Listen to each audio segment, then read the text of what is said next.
आपके समक्ष प्रस्तुत है बहुप्रतीक्षित भारतीय राज्य व्यवस्था संविधान का मास्टर वीडियो और उससे जुड़ी हुई अद्वितीय रचना। आज आप बहुत कुछ सीखने को पाएंगे। स्वागत है आप सभी का आज़ाद आईएएस एकेडमी के बृहद कार्यक्रम मास्टर वीडियो सीरीज़ पे। जैसा कि आप परिचित हैं कि भारत के सभी परीक्षाओं को ध्यान में रखते हुए, उनके पाठ्यक्रमों को ध्यान में रखते हुए आज़ाद आईएएस एकेडमी के द्वारा मास्टर वीडियो की एक बृहद सीरीज लगातार चलाई जा रही है और हमारा उद्देश्य है कि हम आप सभी को बहुत कम समय में एक सारगर्भित परीक्षा उपयोगी जानकारी दें। लेकिन आज का मास्टर वीडियो बहुत ही अपने आप में महत्वपूर्ण है। ये महत्वपूर्ण इसलिए है क्योंकि आज का मास्टर वीडियो भारतीय संविधान से जुड़ा हुआ है और निश्चित तौर पे भारत का संविधान परीक्षाओं में तो पूछा जाता ही है, लेकिन परीक्षाओं में पूछे जाने के साथ साथ भारत के संविधान से भारत के सभी नागरिकों का परिचित होना बहुत अनिवार्य है। तो मेरा प्रयास है कि मैं आप सभी को भारत के संविधान को बहुत आसान भाषा में आप सभी तक पहुंचा पाऊं, भारत के सभी नागरिकों तक पहुंचा पाऊं। परीक्षा में आपके सभी प्रश्न सही हों और साथ साथ भारत के सभी नागरिकों को भारत के संविधान से जुड़े हुए वो सभी पहलू पता चलें जो भारत की राज्य व्यवस्था, भारत की शासन प्रणाली, भारत के सुशासन और भारत के सुशासन के साथ साथ व्यक्ति के अधिकार, व्यक्ति और राज्य के मध्य संबंध, व्यक्ति और सरकार के मध्य संबंध, इन सभी विषयों पर मुख्य रूप से आप लोग एक अच्छी समझ विकसित कर सकें। तो इस मास्टर वीडियो को भारत के सभी नागरिकों को देखना चाहिए। आप सभी का ये जिम्मेदारी होगी कि आप इसे पूरे भारतवर्ष तक पहुंचाएंगे। चलिए, इससे पहले इसका पहला अध्याय आ चुका है, एपिसोड 1 आ चुका है। वो पहले 3 पार्ट में था, लेकिन उसको एक पार्ट में किया गया है और उसका एपिसोड की लिंक जो है इसके डिस्क्रिप्शन में रहेगी, तो पहले आप उसे जरूर देख लीजिएगा। पहले एपिसोड में मैंने भारतीय राज्य व्यवस्था की बहुत आधारभूत समझ आप लोगों को बताई थी, बहुत बेसिक से कि संविधान है क्या और संविधान में किन विषयों की चर्चा की गई है। भारत का संविधान विश्व का सबसे बृहत्तम संविधान है। विश्व का प्रथम लिखित संविधान अमेरिका और विश्व का सबसे पुराना संविधान ब्रिटेन, इन दोनों के संविधानों से कैसे भारत का संविधान एक बड़ा सामंजस्य स्थापित करता है, इन सब विभिन्न विषयों पर मैंने चर्चा की थी।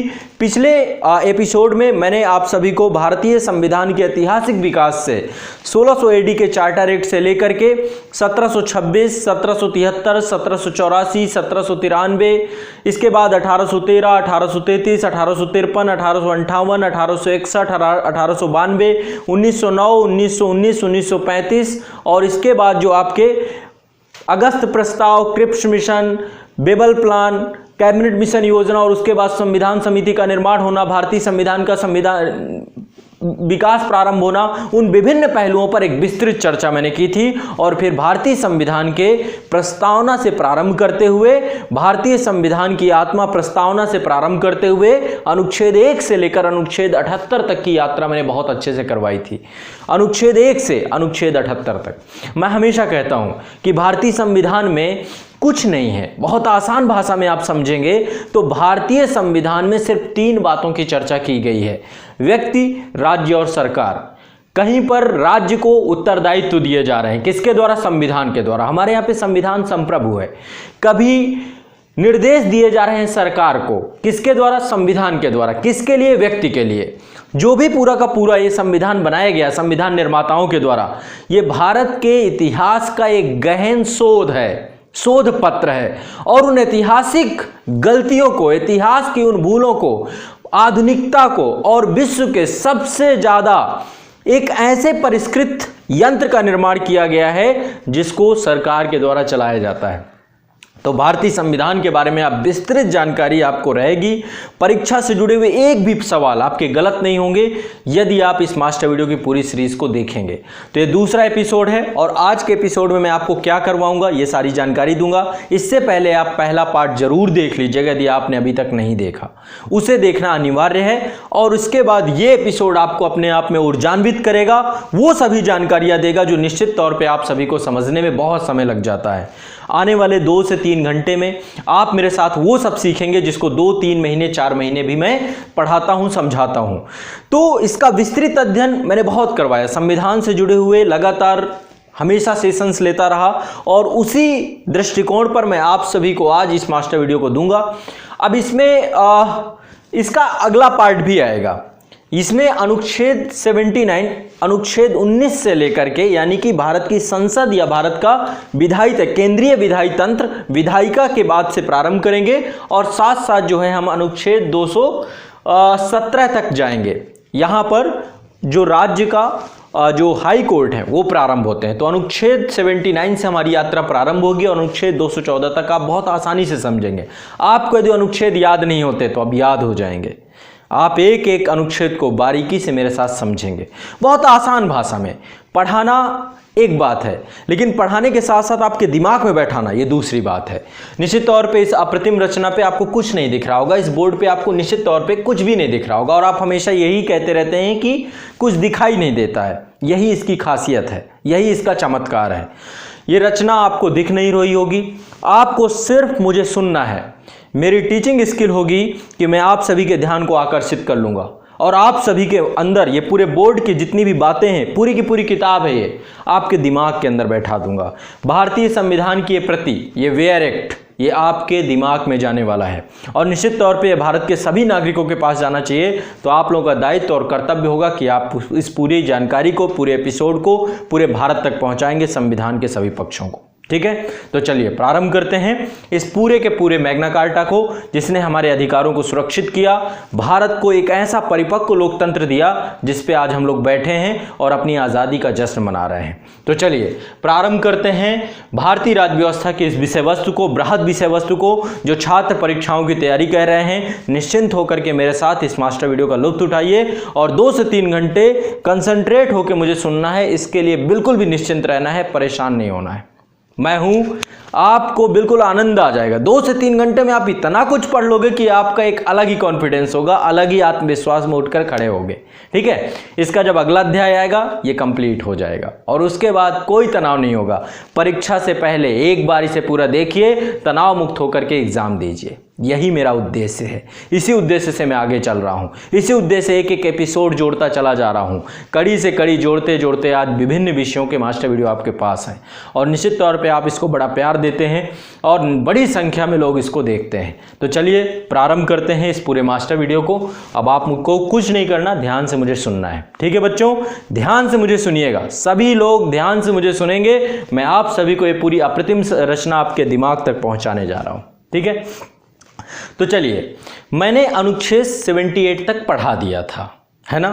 यानी कि उसमें आपका यदि भाग 5 की बात करें तो केंद्र सरकार, देखिए भारत में संघीय व्यवस्था है और जहाँ संघ की बात होती है तो संघ अकेला नहीं होता है, संघ में बहुत सारी इकाइयाँ होती हैं। जैसे वर्तमान में 28 राज्य हैं और 9 केंद्र शासित प्रदेश हैं और साथ में केंद्र सरकार है, सशक्ति के साथ खड़ी हुई है, हमारी धुरी है। यह कहें कि भारतीय लोकतंत्र का जो सूर्य है वो केंद्र सरकार है और उसके चारों तरफ विभिन्न ग्रह परिक्रमा लगा रहे हैं राज्यों के तौर पर। और ये ग्रह ऐसे हैं जो कि सूर्य के अभिकेंद्र बल से और गुरुत्वाकर्षण बल से बहुत बड़े स्तर पे जुड़े हुए हैं, जो कभी पृथक नहीं हो सकते।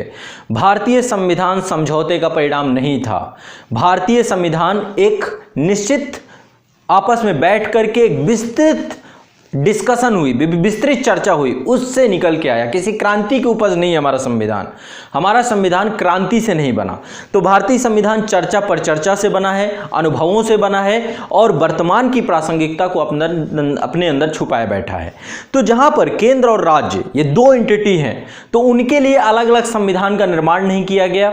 जो भारत का स्वरूप आज आप देख रहे हैं ये भी समझौते का परिणाम नहीं है। भारत के संविधान और भारत का जो आज भौगोलिक स्वरूप है, इसमें जितनी भी इकाइयां जुड़ी हुई हैं कभी भी भारत से पृथक नहीं हो सकती। इसके इंश्योरिटी संविधान ही दिलाता है। भारत राज्यों का संघ है जो कि कभी भी अलग नहीं हो सकता। अमेरिका में अलग है, अमेरिका कॉन्ट्रैक्ट बेस बना, समझौते का परिणाम है। भारत का संविधान समझौते का परिणाम नहीं है।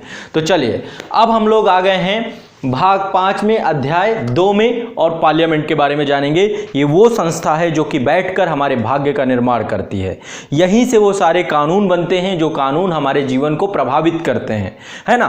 तो संसद केंद्र की विधायिका, विधानमंडल राज्यों की विधायिका। तो पहले केंद्र की विधायिका के बारे में पढ़ेंगे। जैसे आपको पता है कि सरकार के 3 प्रमुख अंग हैं जिनके आधार पर सरकार चलती है, जिसमें विधायिका, कार्यपालिका और न्यायपालिका, ये 3 पिलर हैं बड़े पिलर के तौर पे। और चौथा पिलर मीडिया की बारे में बात की जाती है, लोकतंत्र के बारे में बात की जाती है। तो कहीं ना कहीं पे आज अब विधायिका की बात है, विधायिका की पूरी प्रक्रिया को समझेंगे, एक एक अनुच्छेद को समझेंगे, विधायिका कैसे निर्मित होती है, कैसे गठन होता है, कैसे उसका स्वरूप बनता है, कौन कौन विधायिका का अंग होता है, इन विभिन्न विषयों को आप लोग जानेंगे, समझेंगे आसान भाषा में। चलिए प्रारंभ करते हैं, शुरू करते हैं। तो अनुच्छेद 79, अनुच्छेद 79 यहां से आपका संसद प्रारंभ हो जाता है और संसद के गठन की चर्चा की गई है। अनुच्छेद 79 में संसद के गठन की बात की गई है और संसद 3 महत्वपूर्ण संस्थानों से मिलकर बनती है। पार्लियामेंट 3 महत्वपूर्ण संस्थानों से मिलकर बनती है, जिसमें से सबसे ऊपर बैठे हुए हैं प्रेसिडेंट ऑफ इंडिया, राष्ट्रपति भी संसद का हिस्सा है, ठीक है। और साथ ही हमारे यहाँ पे द्विसदनीय विधायिका है, 2 सदन है। पहला है लोकसभा, जो जनता का सदन है, जहां ग्रीन कारपेट है। कभी आप लोगों ने न्यूज चैनल मीडिया पे देखा होगा, लोकसभा पे ग्रीन कारपेट होता है, हरे रंग की कुर्सियां होंगी, हरे रंग का परिदृश्य होगा। वो भारत के आधारभूत संरचना को दिखाता है, भारत की जमीनी हकीकत को दिखाता है, भारत की कृषि अर्थव्यवस्था को दिखाता है, भारत के लोकतंत्र को दिखाता है, भारत के प्रत्यक्ष चुनाव को दिखाता है। वहां से चुने हुए प्रतिनिधि कैसे होते हैं, जो जनता से जुड़े हुए होते हैं, है ना। और चूंकि भारत की जनता कैसी कृषि प्रधान अर्थव्यवस्था है, हरी भरी अर्थव्यवस्था है हमारी, तो कहीं ना कहीं पे जो लोकसभा है, लोकसभा कैसी है, हमारा निम्न सदन है और प्रथम सदन भी है, क्योंकि जनता के द्वारा चुने हुए प्रतिनिधि आते हैं। और इसको निम्न सदन इसलिए कहा जाता है क्योंकि इसका विघटन हो जाता है। 5 साल की अवधि जरूर है इसकी, लेकिन अवधि से पहले भी इसका विघटन हो जाता है यदि स्पष्ट बहुमत ना हुआ, विखंडित बहुमत हुआ। दूसरी संस्था है आपकी राज्यसभा। राज्यसभा को उच्च सदन भी कहते हैं, राज्यसभा को उच्च सदन भी कहते हैं, क्योंकि इसका कभी विघटन नहीं होता है। यहाँ पे रेड कारपेट देखते होंगे आप हमेशा, राज्यसभा का यदि आप पूरा का पूरा स्ट्रक्चर देखें तो रेड कारपेट, और ये इलीट क्लास को दिखाता है, भारत का परिपक्व जो यहाँ पे मेच्योरिटी पीरियड, इस पे सदस्यता के लिए भी 30 वर्ष न्यूनतम आयु होनी चाहिए। तो यहाँ पे जो मेच्योर लोग होते हैं, जो वरिष्ठ लोग होते हैं, जो अनुभवी लोग होते हैं, या जो हमारा इलीट क्लास होता है, वो राज्यसभा में मनोनीत होकर के पहुंचते हैं, निर्वाचित होकर पहुंचते हैं, ठीक है। राष्ट्रपति के द्वारा 12 सदस्यों को मनोनीत भी किया जाता है, ठीक है। चलिए उस पर हम चर्चा करेंगे, लेकिन इससे पहले संसद का गठन 3 महत्वपूर्ण संस्थाओं से होता है, राष्ट्रपति, लोकसभा और राज्यसभा। राष्ट्रपति कार्यपालिका के भी प्रमुख हैं, कार्यपालिका में भी सर्वोच्च में राष्ट्रपति हैं। तो इस तरीके से आप देखेंगे कार्यपालिका और विधायिका के एक तरीके से राष्ट्रपति संवाद सूत्र के तौर पे काम करते हैं, है ना, दोनों संस्थाओं का प्रतिनिधित्व करते हैं। तो राष्ट्रपति की विधायी शक्तियां भी हैं, अध्यादेश पारित करते हैं। राष्ट्रपति जब संसद में कोई भी बिल पारित होता है तो बहुत सारे ऐसे बिल हैं, विधेयक हैं, जो राष्ट्रपति की पूर्वानुमति से ही प्रस्थापित होते हैं, चाहे वो धन विधेयक हो या वित्त विधेयक हो। और इसके अलावा राष्ट्रपति की अनुमति के बिना कोई भी विधेयक तब तक विधेयक नहीं बनता जब राष्ट्रपति उस पर अनुमति नहीं देते, ठीक है। राष्ट्रपति की अनुमति अनिवार्य है। तो सबसे पहले अनुच्छेद 79 संसद का गठन राष्ट्रपति, लोकसभा, राज्यसभा से। इसके बाद अनुच्छेद 80 आर्टिकल 80, अनुच्छेद 80 में जो हमारा उच्च सदन है राज्यसभा, उसके बारे में चर्चा की गई है। राज्यसभा की संरचना कैसे होगी, राज्यसभा की संरचना, इसके बारे में अब देखो, एक एक आर्टिकल को आप सुनते जाइएगा और दिमाग में बैठाते जाइएगा। 79 क्या था, 79 था संसद का गठन। 80 क्या है, राज्यसभा की संरचना। अब कैसी संरचना होगी, पहली बात 12 सदस्यों का मनोनयन किया जाएगा, और ये 12 सदस्य कौन होंगे, जो साहित्य, विज्ञान, कला और समाज सेवा, 4 आधार हैं, साहित्य, विज्ञान, कला और समाज सेवा, इससे जुड़े हुए व्यक्ति होंगे ये, है ना। तो साहित्य, विज्ञान, कला और समाज सेवा से जुड़े हुए व्यक्ति होंगे, अनुभवी व्यक्ति होंगे, और इनको राष्ट्रपति के द्वारा इनको मनोनयन किया जाएगा। इसके अलावा संघ एवं राज्य के 238 प्रतिनिधि होंगे, जिनका जो पूरा का पूरा स्ट्रक्चर है, जो चौथी अनुसूची है आपकी, चौथी अनुसूची में इनका वर्णन किया गया है कि किस राज्य में, देखो संघीय प्रणाली है, और संघीय प्रणाली है तो केंद्र में भी राज्यों का प्रतिनिधित्व होना अनिवार्य है। तो केंद्र की विधायिका में राज्यसभा के माध्यम से राज्यों का प्रतिनिधित्व किया गया, नाम ये राज्यसभा, राज्यों की सभा, विभिन्न राज्यों से विभिन्न प्रतिनिधि चुनकर आते हैं और वो राज्यसभा में बैठते हैं। तो राज्यों की अलग अलग, जैसे उत्तर प्रदेश में 33 सीटें हैं, तो हर राज्य में अलग अलग सीटें हैं, है ना, ठीक है। तो उसी तरीके से यहाँ पर आप देखेंगे संघ एवं राज्यों के 238 प्रतिनिधि हैं, चौथी अनुसूची में जुड़े हुए हैं। ठीक है, निर्वाचन प्रक्रिया भी होती है इनकी। राज्यों के जो विधानसभा है, विधानसभाओं के निर्वाचित सदस्यों द्वारा एक निर्वाचक मंडल तैयार किया जाता है और उनमें से अनुपातिक प्रतिनिधित्व प्रणाली और एकल संक्रमणीय मत पद्धति के द्वारा इनका चुनाव होता है। यदि आपको अभी भी अनुपातिक प्रतिनिधित्व प्रणाली और एकल संक्रमणीय मत पद्धति नहीं पता तो आपको एक वीडियो है जो मैंने भारत के राष्ट्रपति के चुनाव के ऊपर बनाया है, यदि आप इसे सर्च करेंगे तो आपको मिल जाएगा और उसमें मैंने बहुत आसानी से भारत का जो अनुपातिक प्रतिनिधित्व प्रणाली और एकल संक्रमणीय मत सिस्टम है इसे मैंने समझाने का प्रयास किया है। तो एक बार उसे वहां पर आप अच्छे से देखेंगे, वही अप्लाई होता है आपका राज्यसभा के मेंबर्स के साथ।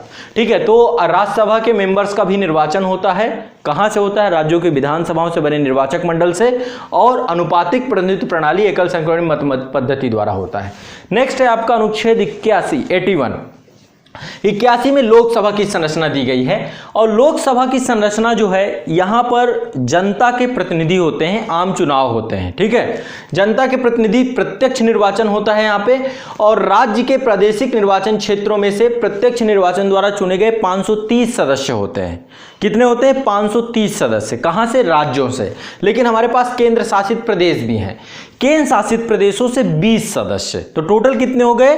550 सदस्य। अब 2 सदस्य और हैं, 2 सदस्य आते हैं अनुच्छेद 331 से। दिमाग में बैठा लीजिए, अनुच्छेद 331 किसके लिए? राष्ट्रपति के द्वारा लोकसभा में 2 एंग्लो इंडियन प्रतिनिधि, यानी उनका प्रतिनिधित्व तो नहीं है तो उनको चुना जाना।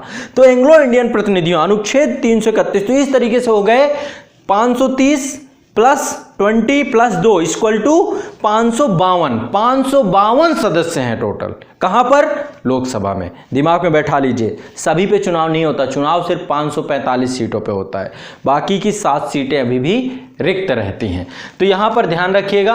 और ये आपका क्या है? अनुच्छेद 81 है। राज्य के प्रादेशिक निर्वाचन क्षेत्रों से प्रत्यक्ष निर्वाचन द्वारा चुने गए 530 सदस्य, संघ राज्य क्षेत्र के 20 सदस्य, 2 मनोनीत सदस्य हैं एंग्लो इंडियन के अनुच्छेद 331 के द्वारा। अब मुझे लगता है कि आप कभी नहीं भूलेंगे। आगे बढ़ते हैं। जनसंख्या के अनुपात के आधार पर राज्य के संसदीय निर्वाचन क्षेत्रों का विभाजन किया जाता है। ठीक है, जो राज्य में जनसंख्या के अनुपात के आधार पर, अभी तो 2026 तक 1971 की जनसंख्या को ही आधार वर्ष बनाया गया है और आगे जब इसका रिव्यू किया जाएगा तो जनसंख्या के आधार पर परिसीमन आयोग का काम होता है। परिसीमन आयोग और संसद विधि द्वारा पूरा काम करती है कि निर्वाचन क्षेत्रों को बनाना, संसदीय क्षेत्रों को विभाजित करना, और उसी से प्रतिनिधि लड़ते हैं और जीत करके संसद पे पहुंचते हैं, लोकसभा में पहुंचते हैं। ठीक है, आगे बात करते हैं। नेक्स्ट अगला है आपका अनुच्छेद 82। अब एक एक अनुच्छेद आपको अपने दिमाग में सजोते जाना है।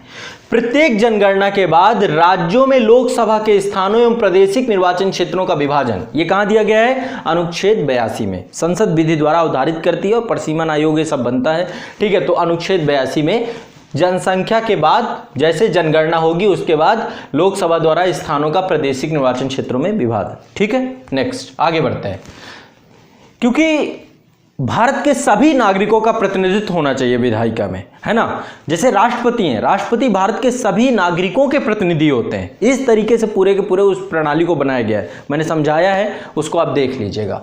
आगे बढ़ते हैं। अनुच्छेद 83 संसद के सदनों की अवधि कितनी होगी? संसद के 2 सदन हैं, लोकसभा और राज्यसभा। इनकी अवधि क्या? पहली बात तो राज्यसभा कभी विघटित नहीं होता है, लेकिन राज्यसभा में हर 2 साल में 1/3 सदस्य, 1/3 सदस्यों का सेवानिवृत्ति होता है और फिर नए सदस्य चुने जाते हैं। तो ये पूरा का पूरा सिस्टम चल रहा है। जब शुरुआत हुई थी, प्रारंभ हुई थी, इस सिस्टम को डेवलप करना था, तो उस समय एक कह सकते हैं कि लॉटरी सिस्टम बनाया गया था और उनमें से कुछ सदस्य ऐसे थे जो केवल 2 साल के लिए थे, कुछ सदस्य 4 साल के लिए और इसके बाद कुछ सदस्य 6 साल के लिए। तब से पूरा प्रक्रम चल रहा है। 2 साल वाले रिटायर हुए हर 2 साल बाद, फिर वो 4 साल बाद निकल गए। अब वो एक पूरा सीन बन गया, एक पूरा का पूरा कड़ी बन चुका है, एक चेन बन चुका है। तो राज्यसभा कभी नहीं समाप्त होती, इसलिए इसे उच्च सदन कहते हैं। और राज्यसभा में 1/3 सदस्य हर 2 साल में सेवानिवृत्त होते हैं और उनका चुनाव होता है।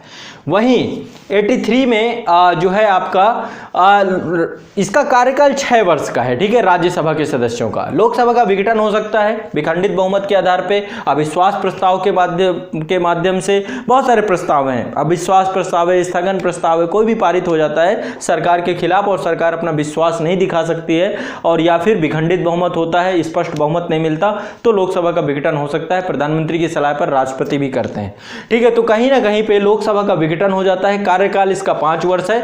एक चीज और ध्यान रखिएगा, अनुच्छेद 352 भारत में राष्ट्रीय आपात की स्थिति की बात करता है।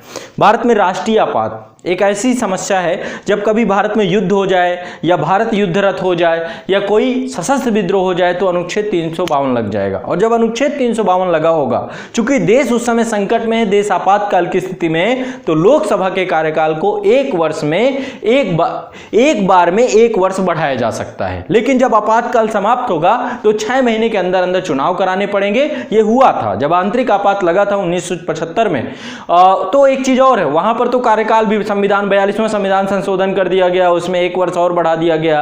लोकसभा का कार्यकाल 5 से 6 वर्ष कर दिया गया था। बाद में 44वां संविधान संशोधन करके मोरारजी देसाई ने फिर उसको 6 से 5 वर्ष कर दिया था। अभी 5 वर्ष ही है। लेकिन आपात उद्घोषणा के दौरान क्या होगा, आप 1 साल एक बार में समय अवधि को बढ़ा सकते हैं और रिव्यू करते रह सकते हैं। जब तक आपातकाल रहेगा रिव्यू करके उसकी अवधि को बढ़ाइए, आपातकाल समाप्त होने के बाद चुनाव कराइए, लोकतंत्र की हत्या मत करिए, ठीक है। तो ये पूरा प्रावधान यहां पर नहीं दिया गया है। आगे बढ़ते हैं 84 अनुच्छेद 84। अनुच्छेद 84 में संसद सदस्य के लिए क्या अर्हताएं होनी चाहिए, क्या योग्यता होनी चाहिए, संसद का सदस्य बनने के लिए आपकी क्या योग्यताएं होनी चाहिए, उसको बारे में चर्चा की गई है। सबसे पहली बात, भारत का नागरिक होना चाहिए। दूसरी बात, तीसरी अनुसूची में दी गई शपथ ली जानी चाहिए। इसके लिए निर्वाचन आयोग के अधिकारी होते हैं, उनके समक्ष जब आप कभी चुनाव लड़ते हैं तो नामांकन के दौरान आपको रिटर्निंग ऑफिसर होता है, उसके समक्ष जो है तीसरी अनुसूची के तहत आपको उसमें पूरा प्रारूप दिया गया है, ड्राफ्ट दिया गया है, उस ड्राफ्ट के अनुसार आपको शपथ या प्रतिज्ञा लेनी पड़ती है, ठीक है।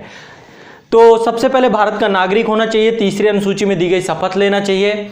आयु जो है राज्यसभा के लिए 30 वर्ष होनी चाहिए। यदि आप लोकसभा में हैं तो आपको 25 वर्ष होनी चाहिए। 25 वर्ष न्यूनतम आयु है। 25 वर्ष के यदि आप हो गए हैं तो आपको निराश होने की जरूरत नहीं है, अब आप लोकसभा के चुनाव लड़ सकते हैं, खुशी की बात है।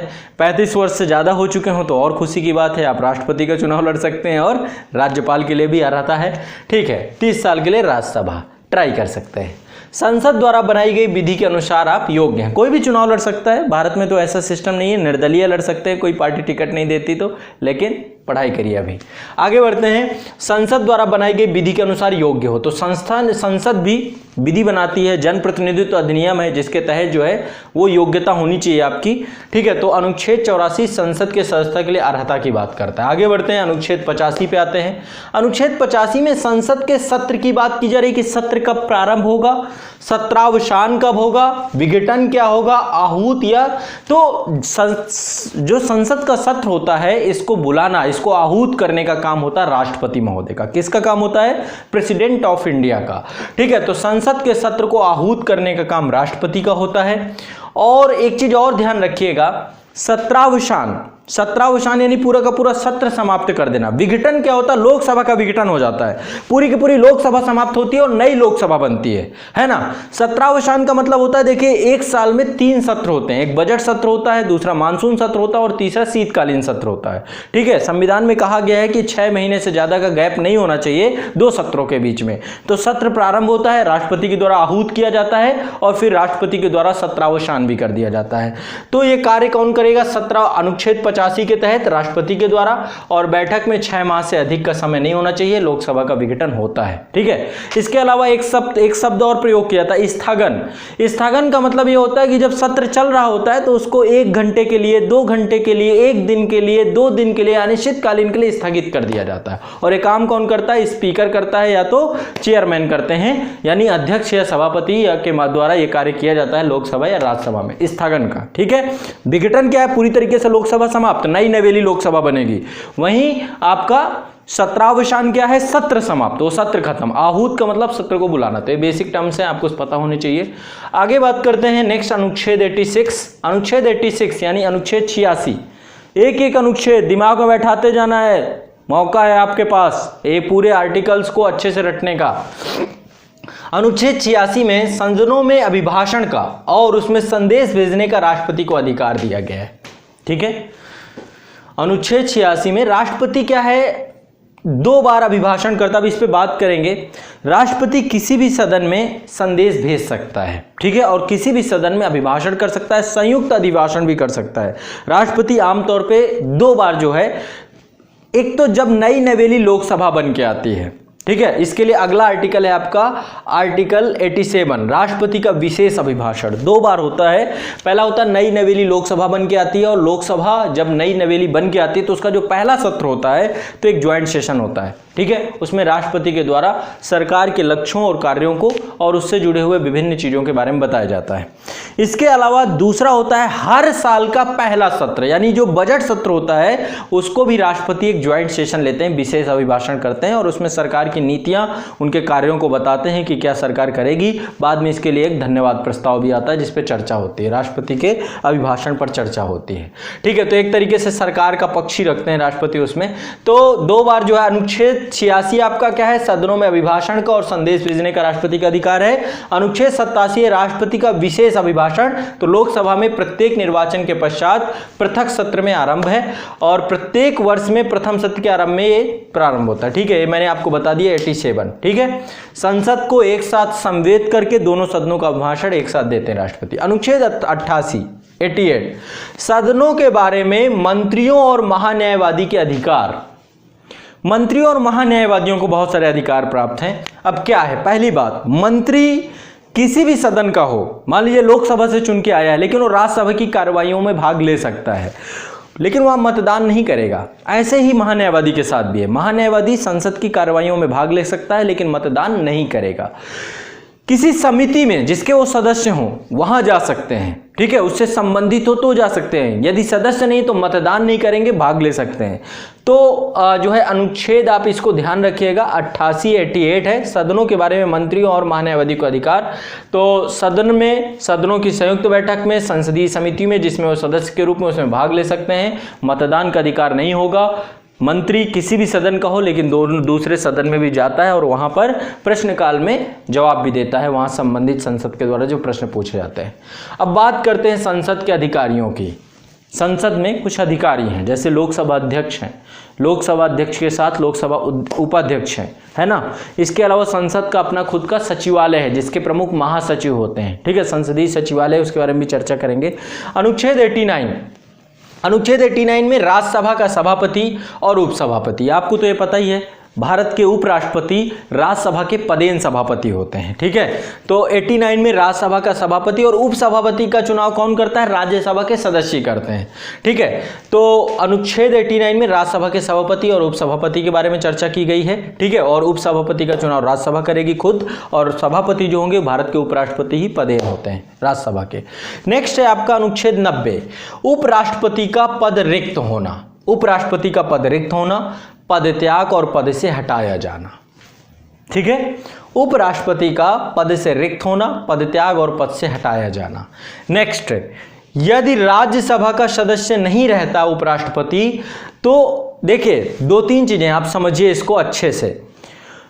राष्ट्रपति उपराष्ट्रपति को हटाने के लिए पूरी प्रक्रिया दी गई है अनुच्छेद 67 में। ठीक है, वही है, राज्यसभा के सदस्य जो है एक संकल्प पारित करेंगे और उसको 2/3 बहुमत द्वारा यदि पास हो गया, उपस्थित मतदान के कुल बहुमत द्वारा पास हो गया, तो उपराष्ट्रपति हटाए हुए माने जाएंगे। दूसरे सदन ने यदि उसको भी पास कर दिया, एक्सेप्ट कर लिया। अनुच्छेद 90 में क्या है, उपसभापति का पद रिक्त है, पद त्याग और पद से हटाए जाने से जुड़ी हुई बात है। यदि राज्यसभा का सदस्य नहीं रहता तो उपसभापति का पद क्या हो जाएगा, रिक्त हो जाएगा। यानी सभापति, उपसभापति जो होगा उसे राज्यसभा का सदस्य होना अनिवार्य है। सदस्यता खत्म होते ही पद चला जाएगा, या वो अपने पद त्याग भी कर सकता है, सभापति को हस्ताक्षर सहित लेख द्वारा पद त्याग कर सकता है। ठीक है, अनुच्छेद 91, सभापति के पद के कर्तव्यों का पालन करने या सभापति के रूप में कार्य करने की उपसभापति या अन्य व्यक्ति की शक्ति के बारे में चर्चा की गई है अनुच्छेद 91 में। ठीक है, तो आमतौर पे कई बार जो है 2 चीजें हो सकती हैं, या तो पद रिक्त हो सकता है ना, मान लीजिए उपराष्ट्रपति उस समय राष्ट्रपति के पद पे बैठे हुए हैं, ठीक है, उपसभापति उस समय नहीं है, उनका चुनाव ही नहीं हुआ या वो रिक्त है पद, तो ऐसी स्थिति में राष्ट्रपति के पास ये स्पेशल पावर है कि किसी व्यक्ति को वो वहां पर बैठा सकते हैं तब तक के लिए जब तक वो कर्तव्य निर्वहन करने के लिए वहां पर उपसभापति नहीं आ जाते, है ना, सभापति उपसभा नहीं पाते। तो यदि पद रिक्त हुआ तो पद रिक्त होने की स्थिति पे क्या है, राष्ट्रपति के पास स्पेशल पावर है। दूसरी चीज क्या होती है, दूसरी होती है अनुपस्थिति। मान लीजिए कि उपसभापति और सभापति दोनों हैं तो लेकिन अनुपस्थित हैं, वो सदन की कार्रवाई पे नहीं है, तो ऐसे स्थिति में एक प्रक्रिया होती है प्रत्येक सदन को चलाने की, नियम प्रक्रिया बनी होती है। उस नियमावली में जो राज्यसभा के सदस्य होंगे, यही प्रक्रिया लोकसभा में भी होती है। उनमें एक पूरी की पूरी एक आप देखते होंगे कई बार जब कभी सदन चलता होगा तो उसमें विभिन्न लोग बैठते रहते हैं, तो एक क्रम बना दिया जाता है और जो अनुपस्थित होता है उसके क्रम पे एक व्यक्ति जो है पीठासीन सदस्य के तौर पर बैठता है। तो पीठासीन कोई भी हो सकता है जब ये दोनों अधिकारी सभापति और उपसभापति अनुपस्थित हों। तो पद रिक्त होने की स्थिति पर राष्ट्रपति के द्वारा, है ना, और जब पद रिक्त नहीं होगा तो ऐसे अनुपस्थित होंगे तो राज्यसभा की विशेष प्रक्रिया जो है उसके तहत उनको बैठाया जाएगा। ठीक है, तो ये आपका हो गया अनुच्छेद 91। अब बात करते हैं अनुच्छेद 92 की, आर्टिकल 92। जब सभापति या उपसभापति को पद से हटाने का कोई संकल्प विचाराधीन हो तो वो पीठासीन नहीं होंगे। नेचुरल जस्टिस, प्राकृतिक न्याय का, है ना, आप अपने मामले में खुद जज नहीं बन सकते हैं। तो उसी प्रकार से अनुच्छेद 92 में कहा गया है कि जब सभापति और उपसभापति को हटाने का कोई संकल्प होगा तो वो सदन की अध्यक्षता नहीं करेंगे, उसमें पीठासीन नहीं होंगे। बिल्कुल सही बात है। नेक्स्ट आगे चलते हैं, अगला है अनुच्छेद 93 लोकसभा का अध्यक्ष और उपाध्यक्ष के बारे में बात की गई है। तो दोनों का चुनाव लोकसभा के सदस्यों के द्वारा ही किया जाता है। ठीक है, देखो आमतौर पे होता क्या है, जब नई नवेली लोकसभा बन के आती है तो उस कंडीशन में राष्ट्रपति के द्वारा सदस्यों को शपथ दिलवाने के लिए और अस्थायी प्रक्रिया को जो संपादित कराने के लिए प्रोटेम स्पीकर बनाए जाते हैं राष्ट्रपति के द्वारा, क्योंकि उस समय स्पीकर का चुनाव नहीं हुआ होता है और इसके बाद फिर सदन अपने स्पीकर को चुनता है और उपाध्यक्ष को चुनता है। ठीक है, आमतौर पे एक कह सकते हैं कि एक परंपरा है कि जो लोकसभा का अध्यक्ष होता है वो सत्ता पक्ष से होता है और जो आपका उपाध्यक्ष होते हैं आमतौर पर विपक्ष से होते हैं। तो एक ये प्रक्रिया ये चल रही है। तो अनुच्छेद आपका जो 93 है लोकसभा के अध्यक्ष और उपाध्यक्ष के बारे में बात करता है, उनका चुनाव लोकसभा के सदस्यों द्वारा ही किया जाता है। अनुच्छेद 94 अध्यक्ष और उपाध्यक्ष का पद रिक्त होना, पद त्याग और पद से हटाया जाना, इसकी बात करता है। ठीक है, तो लोकसभा का यदि सदस्य कोई नहीं रहेगा तो ऑटोमेटिक वो अध्यक्ष पद से हट जाएगा। इसके अलावा पद त्याग कर सकता है, पद त्याग के माध्यम से उसका पद रिक्त हो सकता है। ठीक है, इसके अलावा वो पद त्याग के लिए लोकसभा का अध्यक्ष उपाध्यक्ष को, उपाध्यक्ष अध्यक्ष को अपना इस्तीफा सौंप सकते हैं, मतलब एक दूसरे को ये दे लेते हैं। लोकसभा का सदस्य यदि नहीं रहेगा, ठीक है, और इसके अलावा बहुमत द्वारा पारित संकल्प के द्वारा भी उन्हें हटाया जा सकता है। तो लोकसभा के जो सदस्य हैं उनके द्वारा संकल्प लाया जा सकता है, उपस्थित और मतदान का कुल बहुमत और टोटल का जो है उपस्थित और मतदान का 2/3 और टोटल का 1/2, तो इनमें से जो भी ज्यादा होगा वही उसी आधार पर इन्हें हटा दिया जाएगा। अगला विशेष बहुमत के द्वारा। ठीक है, अनुच्छेद 95 अध्यक्ष के पद पर कर्तव्यों का पालन करने या अध्यक्ष के रूप में कार्य करने की उपाध्यक्ष या अन्य व्यक्ति की शक्ति के बारे में चर्चा की गई है। तो जब कभी ऐसा हो कि अध्यक्ष और उपाध्यक्ष का पद रिक्त हो तो ऐसी स्थिति में राष्ट्रपति किसी ऐसे व्यक्ति को उस पद पर बैठाएंगे जो उन कर्तव्यों का निर्वहन कर पाए। लेकिन जब अनुपस्थित होंगे तो अनुपस्थित होने पर लोकसभा की प्रक्रिया, जैसे कि मैंने पहले राज्यसभा में बताया कि एक नियम प्रक्रिया बनी होती है, उसी प्रक्रिया के तहत जो लिस्ट में नाम होंगे तो लोकसभा के सदस्य ही पीठासीन अधिकारी के तौर पे बैठेंगे। ठीक है, तो आपका ये हो गया अनुच्छेद 95। इसके बाद अगला है अनुच्छेद 96। अनुच्छेद 96 कहता है जब अध्यक्ष या उपाध्यक्ष को पद से हटाने का कोई संकल्प विचाराधीन हो तो उनका पीठासीन नहीं होना। ठीक है, तो वही बात हो गई नेचुरल जस्टिस की बात जो मैंने आपको बताया। तो जब कभी अध्यक्ष और उपाध्यक्ष पद से हटाए जाने का संकल्प होगा, हाँ एक चीज है, जब इनको पद से हटाए जाने का संकल्प होगा तो ये सदन में भाग ले सकते हैं और मतदान कर सकते हैं। निर्णायक मत देने का कोई अधिकार नहीं होगा इनको, और दूसरा एक साधारण सदस्य की तरह सदन में बैठेंगे, अपना पक्ष रखेंगे और ठीक है, तो वो सारा का सारा होगा, लेकिन ये अध्यक्षता नहीं करेंगे। इसके बाद अनुच्छेद 97। अनुच्छेद 97 में सभापति और उपसभापति तथा अध्यक्ष और उपाध्यक्ष के वेतन भत्ते की बात की गई है। तो इसके लिए वैसे तो संसद के द्वारा विधि बनाई जाएगी, उसके तहत ही निर्धारित किया जाएगा, लेकिन जब तक विधि नहीं बनाई जाती है तब तक भारतीय संविधान की अनुसूची 2 यानी भारत की संचित निधि पर इनका वेतन और भत्ता भारित होता है, और जो भी पैसा भारत की संचित निधि पर भारित होता है उस पर मतदान नहीं होता। ठीक है, जब सदन में बजट आता है और बजट पे वो व्यय रखे जाते हैं, वो प्राक्कलन रखे जाते हैं, तो उन प्राक्कलनों पर किसी भी प्रकार से कोई भी किसी प्रकार का क्या नहीं होता, मतदान नहीं होता, जो संचित निधि पे भारित व्यय होते हैं। तो इनको इनके पद को महत्वपूर्ण बनाए रखने के लिए, ऑटोनॉमस बनाए रखने के लिए, स्वायत्तता को बनाए रखने के लिए, और ये भी होता है कि जब तक ये पद पे रहते हैं नियुक्ति के बाद किसी भी प्रकार से इनकी सेवा शर्तों में, इनके वेतन में कोई भी ऐसा नकारात्मक परिवर्तन नहीं किया जाता है। ठीक है, चलिए आगे बढ़ते हैं। तो 97 क्या है, इनका वेतन भत्ता से जुड़ा हुआ। 98 में बात करते हैं। 98 है संसद का सचिवालय। अनुच्छेद 98 है संसदीय सचिवालय की बात करता है। आगे बढ़ते हैं कार्य संचालन। इनका कार्य संचालन कैसे होता है, तो अनुच्छेद 99 है। अनुच्छेद 99 सदस्यों द्वारा शपथ या प्रतिज्ञान की बात की गई है। इसके बाद है सदस्य अपना स्थान ग्रहण करने से पहले राष्ट्रपति या उसके द्वारा नियुक्त व्यक्ति के समक्ष तीसरी अनुसूची में दिए गए प्रारूप के अनुसार शपथ लेते हैं।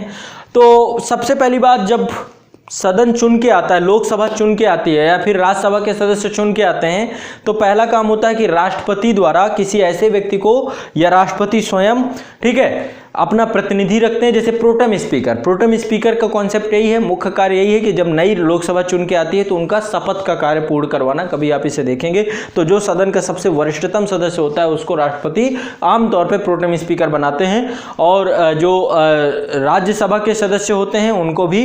तो ये जितने भी होते हैं अपने किसी प्रतिनिधि के माध्यम से पहले इनका शपथ बहुत जरूरी होता है। बिना शपथ के बैठने पर शास्ति लगता है, दंड लगता है 500 रुपये प्रतिदिन का, वो भी अभी चर्चा करूंगा आगे। तो अनुच्छेद आपका 99 है सदस्यों द्वारा शपथ या प्रतिज्ञान। ठीक है, सदस्य अपना स्थान ग्रहण करने से पहले राष्ट्रपति या उसके द्वारा इस निमित्त किसी नियुक्त व्यक्ति के समक्ष तीसरी अनुसूची में दिए गए प्रारूप के अनुसार शपथ प्रतिज्ञान लेगा, उस पर हस्ताक्षर करेगा। ठीक है, अब बात करते हैं अनुच्छेद 100 की, शतक 100। तो 100वां अनुच्छेद है आपका सदनों में मतदान रिक्तियों के होते हुए भी सदनों के कार्य करने की शक्ति गढ़पूर्ति। ठीक है, अब देखिए कई बार क्या होता है, सदन में मतदान, तो मतदान वही है जितने भी सदन में कोई भी प्रस्ताव आएगा उन सभी प्रस्तावों में संसद के सभी सदस्य जो है उनको अपना वोटिंग राइट होता है, मतदान होता है। इसके अलावा दूसरी बात क्या है इसमें, सदन में रिक्तियों, देखो कई बार क्या होता है कि पूरे सदस्य नहीं होते हैं। मान लो कि 10 सीटें खाली हैं, 15 सीटें खाली, उनमें उपचुनाव होते रहते हैं। कई बार क्या होता है 2-2 जगह से संसद लड़ते हैं तो एक सीट खाली कर छोड़नी पड़ती है। तो ऐसे स्थिति में ये नहीं माना जाएगा कि संसद का कार्य अवैध है, इल्लीगल है। यदि कोई रिक्ति हुई, पद रिक्ति हुई, तो भी संसद के द्वारा किए गए सभी कार्य विधिपूर्ण माने जाएंगे। अनुच्छेद 100 में स्पष्ट किया गया है। और गढ़पूर्ति मतलब कि कम से कम इतने सदस्य होने चाहिए सदन को चलाने के लिए। तो टोटल सदस्य, जैसे लोकसभा में 552 सीटें हैं, ठीक है, तो 552 सीटों का 10%, टोटल सदस्यों का 10% होना चाहिए। राज्यसभा में 250 सीटें हैं तो उसका 10%, तो कम से कम 55 सदस्य या 56 सदस्य चाहिए लोकसभा को चलाने के लिए, और कम से कम 25 सदस्य कहाँ चाहिए, राज्यसभा को चलाने के लिए। तो 10% लोग कम से कम होने चाहिए। यदि गढ़पूर्ति नहीं होती है तो संसद की कार्रवाई रोक दी जाएगी। ठीक है, आगे जो है उसको जब तक गढ़पूर्ति नहीं हो जाती है। तो कोरम होना चाहिए एक प्रॉपर। तो ये आपका पूरा का पूरा ठीक है। आगे चलिए, सदन में सदस्यता के रिक्त होने पर भी सदन द्वारा किया गया कार्य विधिमान्य होगा। अनुच्छेद 101 ये सदस्यों की निर्हाताओं से जुड़ा हुआ है। क्या अयोग्यताएं हो जाएंगी, कैसे उनके स्थान रिक्त हो जाएंगे। पहली बात, कोई भी सदस्य एक साथ दोनों सदनों का यानी लोकसभा और राज्यसभा दोनों का सदस्य नहीं हो सकता है। यदि कोई सदस्य किसी दूसरे सदन का सदस्य है और दूसरे में चुन के आता है तो उसको क्या करना पड़ेगा, उसको दूसरे एक सदन से क्या करना पड़ेगा अपना। कई बार होता है कि राज्यसभा के मेंबर लोकसभा का चुनाव लड़ते हैं और जीत जाते हैं, ऐसी कंडीशन में उन्हें अपने दूसरे सदन से उनको अपनी सदस्यता रिक्त करनी पड़ती है, वो पद छोड़ना पड़ता है। तो कोई भी एक व्यक्ति जो है दोनों सदनों का सदस्य नहीं चुना जा सकता है। पहली बात ये आपको ध्यान रखना है। कोई व्यक्ति संसद एवं राज्य विधानमंडलों दोनों का एक सदस्य 7 सदस्य नहीं हो सकता। कई बार विधायक भी चुन करके संसद बन जाते हैं तो वो भी एक साथ दोनों में नहीं बैठेंगे, एक ही का सदस्य रहेंगे। ठीक है, इसके अलावा कोई व्यक्ति संसद या राज्य विधानमंडल दोनों का एक साथ सदस्य नहीं होगा। कोई व्यक्ति सभापति या उपसभा को हस्ताक्षर सहित लेख द्वारा पदत्याग कर सकता है, चाहे तो इस्तीफा भी दे सकता है, लेकिन इसके लिए जरूरी होता है कि सभापति या अध्यक्ष के द्वारा उसके इस्तीफा को स्वीकार किया जाए। जब तक स्वीकार नहीं किया जाएगा तब तक उसका पद रिक्त नहीं माना जाएगा। अगली बात करते हैं, नेक्स्ट है किसी सदन का कोई सदस्य 60 दिनों की अवधि तक सदन की अनुज्ञा के बिना उसके किसी भी अधिवेशन में अनुपस्थित रहता है तो उसका पद रिक्त घोषित कर दिया जाएगा। कोई भी व्यक्ति लगातार 60 दिनों तक लगातार 60 दिनों तक संसद से अनुपस्थित रहता है, उसके सभी अधिवेशनों से अनुपस्थित रहता है तो उसके पद को रिक्त कर दिया जाएगा। यहाँ पे एक चीज स्पष्ट कर देता हूं, यदि सदन 4 दिन लगातार स्थगित रहता है तो उसको छुट्टियों में नहीं माना जाएगा। 4 दिन, उसकी जो 60 दिनों की गणना होगी, यदि मान लीजिए कभी कभी सदन होता ना स्थगित हो जाता है, तो यदि 4 से ज्यादा दिनों के लिए स्थगित हुआ तो उसको छुट्टियों में नहीं गिना जाता है। यह स्पष्ट मैं कर देता हूं। आगे चलते हैं, अनुच्छेद 102 सदस्यता के लिए निर्हताएं क्या होनी चाहिए। पहली बात, कोई भी व्यक्ति लाभ का पद धारण ना करता हो। लाभ के पद के अंतर्गत संघ और राज्य के मंत्री का पद लाभ का पद नहीं माना जाता है। तो पहली बात, अनुच्छेद आपका कौन सा है? 102। 102 में क्या है आपका? लाभ का पद को धारण नहीं करना चाहिए। दूसरा, विकृत चित्त नहीं होना चाहिए। संघीय न्यायालय में, सुप्रीम कोर्ट में, हाई कोर्ट में, कहीं पर भी न्यायालय के द्वारा उसे पागल घोषित नहीं किया जाना चाहिए, ऐसा प्रमाण पत्र नहीं होना चाहिए। तो विकृत चित्त नहीं होना चाहिए, अनुमोदित दिवालिया नहीं होना चाहिए, विदेशी राज्य की नागरिकता उसने यदि स्वेच्छा से अर्जित कर ली है तो भारतीय नागरिकता उसकी खत्म हो जाएगी तो भी वो सदस्यता उसकी निर्हित हो जाएगा। इसके अलावा संसद के द्वारा इसके लिए बनाई गई बहुत सारी जनप्रतिनिधित्व अधिनियम है, उसके तहत जो नियम बनाए गए हैं उसके तहत भी उसको क्या किया जाएगा? अयोग्य घोषित दे दिया जाएगा। समझ पा रहे हैं मेरी बात को? ठीक है, आगे बढ़ते हैं। अनुच्छेद 103। अनुच्छेद 103 है सदस्यों के निर्हताओं के संबंध में प्रश्नों पर विनिश्चय। ठीक है, निर्हताओं, यदि कोई ऐसी निर्हता है जिसको लेके सदस्य को हटाया जाना है या फिर उसको लेके प्रश्न उठता है तो कौन करेगा अंतिम विनिश्चय? तो राष्ट्रपति का विनिश्चय होगा, वो अंतिम होगा और राष्ट्रपति इसके लिए निर्वाचन आयोग से एक बार सलाह लेगा, परामर्श लेगा। ठीक है, तो राष्ट्रपति निर्वाचन आयोग के परामर्श के अनुसार कार्य करेगा। अनुच्छेद 104, अनुच्छेद 99 के अधीन शपथ लेने या प्रतिज्ञान करने से पहले अर्हित न होते हुए भी निर्हित किए जाने पर यदि कोई व्यक्ति, देखिए कई बार क्या होता है, शपथ लिए बिना भी बैठते हैं, शपथ नहीं लेते हैं। शपथ लेना अनिवार्य है। यदि आप संसद जिस सदन में चुने गए, संसद सदस्य चुने गए, तो आपको शपथ लेना पड़ेगा। यदि बिना शपथ आप बैठेंगे और आपको निर्हित कर दिया जाता है फिर भी आप बैठते हैं तो आपको प्रतिदिन 500 रुपए आपको जुर्माना देना पड़ेगा, शास्ति देना पड़ेगा। और ये जो आपको जुर्माना वसूल किया जाएगा, ये शास्ति जो संघ की दे ऋण के रूप में वसूल किया जाएगा। संघ को आप ऋण दे रहे हैं, उससे आपने कर्जा ले रखा है, ऐसा माना जाएगा। वैसे शास्ति बहुत कम है और बढ़ाया जाना चाहिए, मैं तो कहता हूं इसको 50,000 कर दो। आगे बढ़ते हैं। नेक्स्ट, सदस्यों की शक्तियों, विशेषाधिकार और उन्मुक्ति। संसद सदस्यों के बहुत सारे विशेषाधिकार हैं और उन विशेषाधिकार को आज तक कोडिफाइड नहीं किया गया। इससे जुड़ा हुआ कई बार प्रश्न एग्जाम में पूछा गया। अनुच्छेद 105 याद कर लीजिए, दिमाग में बैठा लीजिए। अनुच्छेद 105 क्या है? संसद सदस्यों के विशेषाधिकार से जुड़ा हुआ है। संसद सदस्यों को विभिन्न विशेषाधिकार होते हैं, जैसे वाक स्वतंत्र, बोलने की स्वतंत्रता, वो सदन के अंदर कुछ भी बोल सकते हैं। ठीक है, और उसके लिए न्यायालय में किसी भी प्रकार की कार्रवाई नहीं की जाएगी। ठीक है, उसके लिए संसद, देखो आमतौर पे विधायिका, कार्यपालिका और न्यायपालिका तीनों अपने आप को थोड़ा सेपरेट रखती हैं, प्रयास यही करती हैं कि एक दूसरे की चीजों पे हस्तक्षेप ना किया जाए, अनावश्यक चीजों पे। तो न्यायपालिका विधायिका के कार्यों पर हस्तक्षेप नहीं करती, इसके लिए अनुच्छेद 121, अनुच्छेद 122 बनाए गए हैं। और ऐसे ही विधायिका है वो भी न्यायपालिका के कार्यों पर हस्तक्षेप नहीं करती। और अनुच्छेद 50 तो ये कहता है कि न्यायपालिका का कार्यपालिका से स्वतंत्रता होना चाहिए। तो आमतौर पे अनुच्छेद 105 में क्या है, संसद के सदनों तथा उनके सदस्यों और समितियों की शक्तियां, विशेषाधिकार, इसके बारे में चर्चा की गई है। संसदीय नियमों के तहत संसद में वाक स्वतंत्र की बात, जिसके तहत कोई न्यायालयिक कार्रवाई नहीं हो सकती है। संसद पर समय समय पर बनाई गई बहुत सारी विधियां हैं जिसके तहत उनको उन्मुक्तियां, विशेषाधिकार और शक्तियां प्राप्त होती हैं।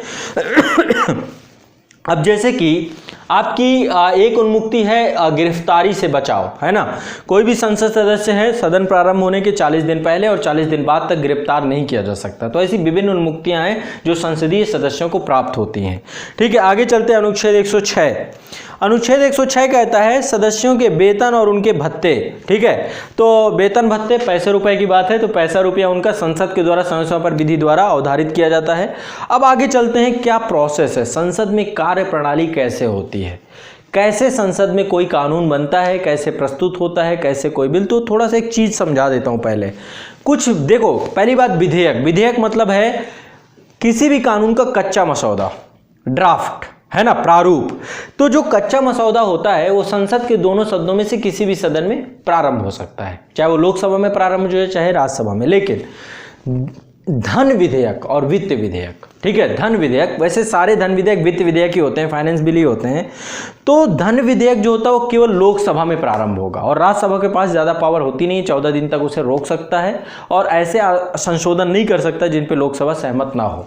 तो कहीं ना कहीं पे अनुच्छेद 107 कहता है कि विधेयकों के पूरा स्थापन और पारित किए जाने के संबंध में उपबंध है। तो धन विधेयक और वित्त विधेयक को छोड़ करके कोई भी अन्य विधेयक, चाहे वो संविधान संशोधन विधेयक ही क्यों ना हो, संविधान संशोधन विधेयक में दोनों सदनों को बराबर की शक्ति प्राप्त है। इसके अलावा जितने भी साधारण विधेयक है दोनों सदनों को बराबर की शक्ति प्राप्त है। लेकिन कहीं ना कहीं पे जो धन विधेयक है उसमें स्पेशल पावर है लोकसभा के पास। तो इसके बारे में अभी चर्चा करेंगे।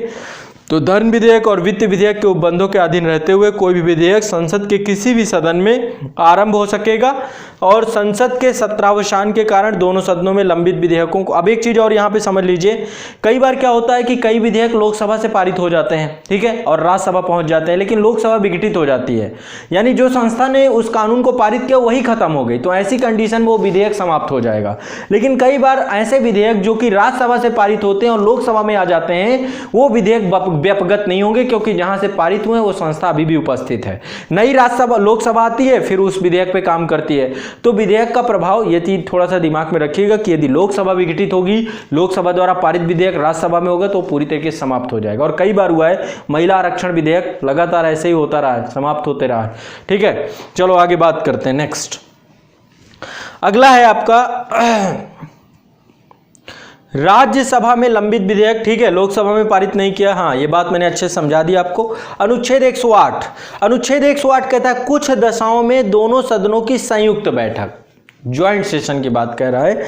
आमतौर पे कई बार क्या होता है, गतिरोध उत्पन्न हो जाता है, ठीक है। हो सकता है कि राज्यसभा, लोकसभा से पारित कोई विधेयक ऐसा है जो राज्यसभा में पहुंचा और राज्यसभा में पहुंचने के बाद वहां पर ऐसे संशोधन कर दिए गए जिनसे लोकसभा सहमत नहीं है, या फिर 6 महीने तक राज्यसभा ने कोई कार्यवाही ही नहीं की। तो ऐसी कंडीशन में राष्ट्रपति ये समझते हैं कि गतिरोध उत्पन्न हो चुका है और इसके लिए ज्वाइंट सेशन, संयुक्त जो है बैठक का प्रावधान किया गया है।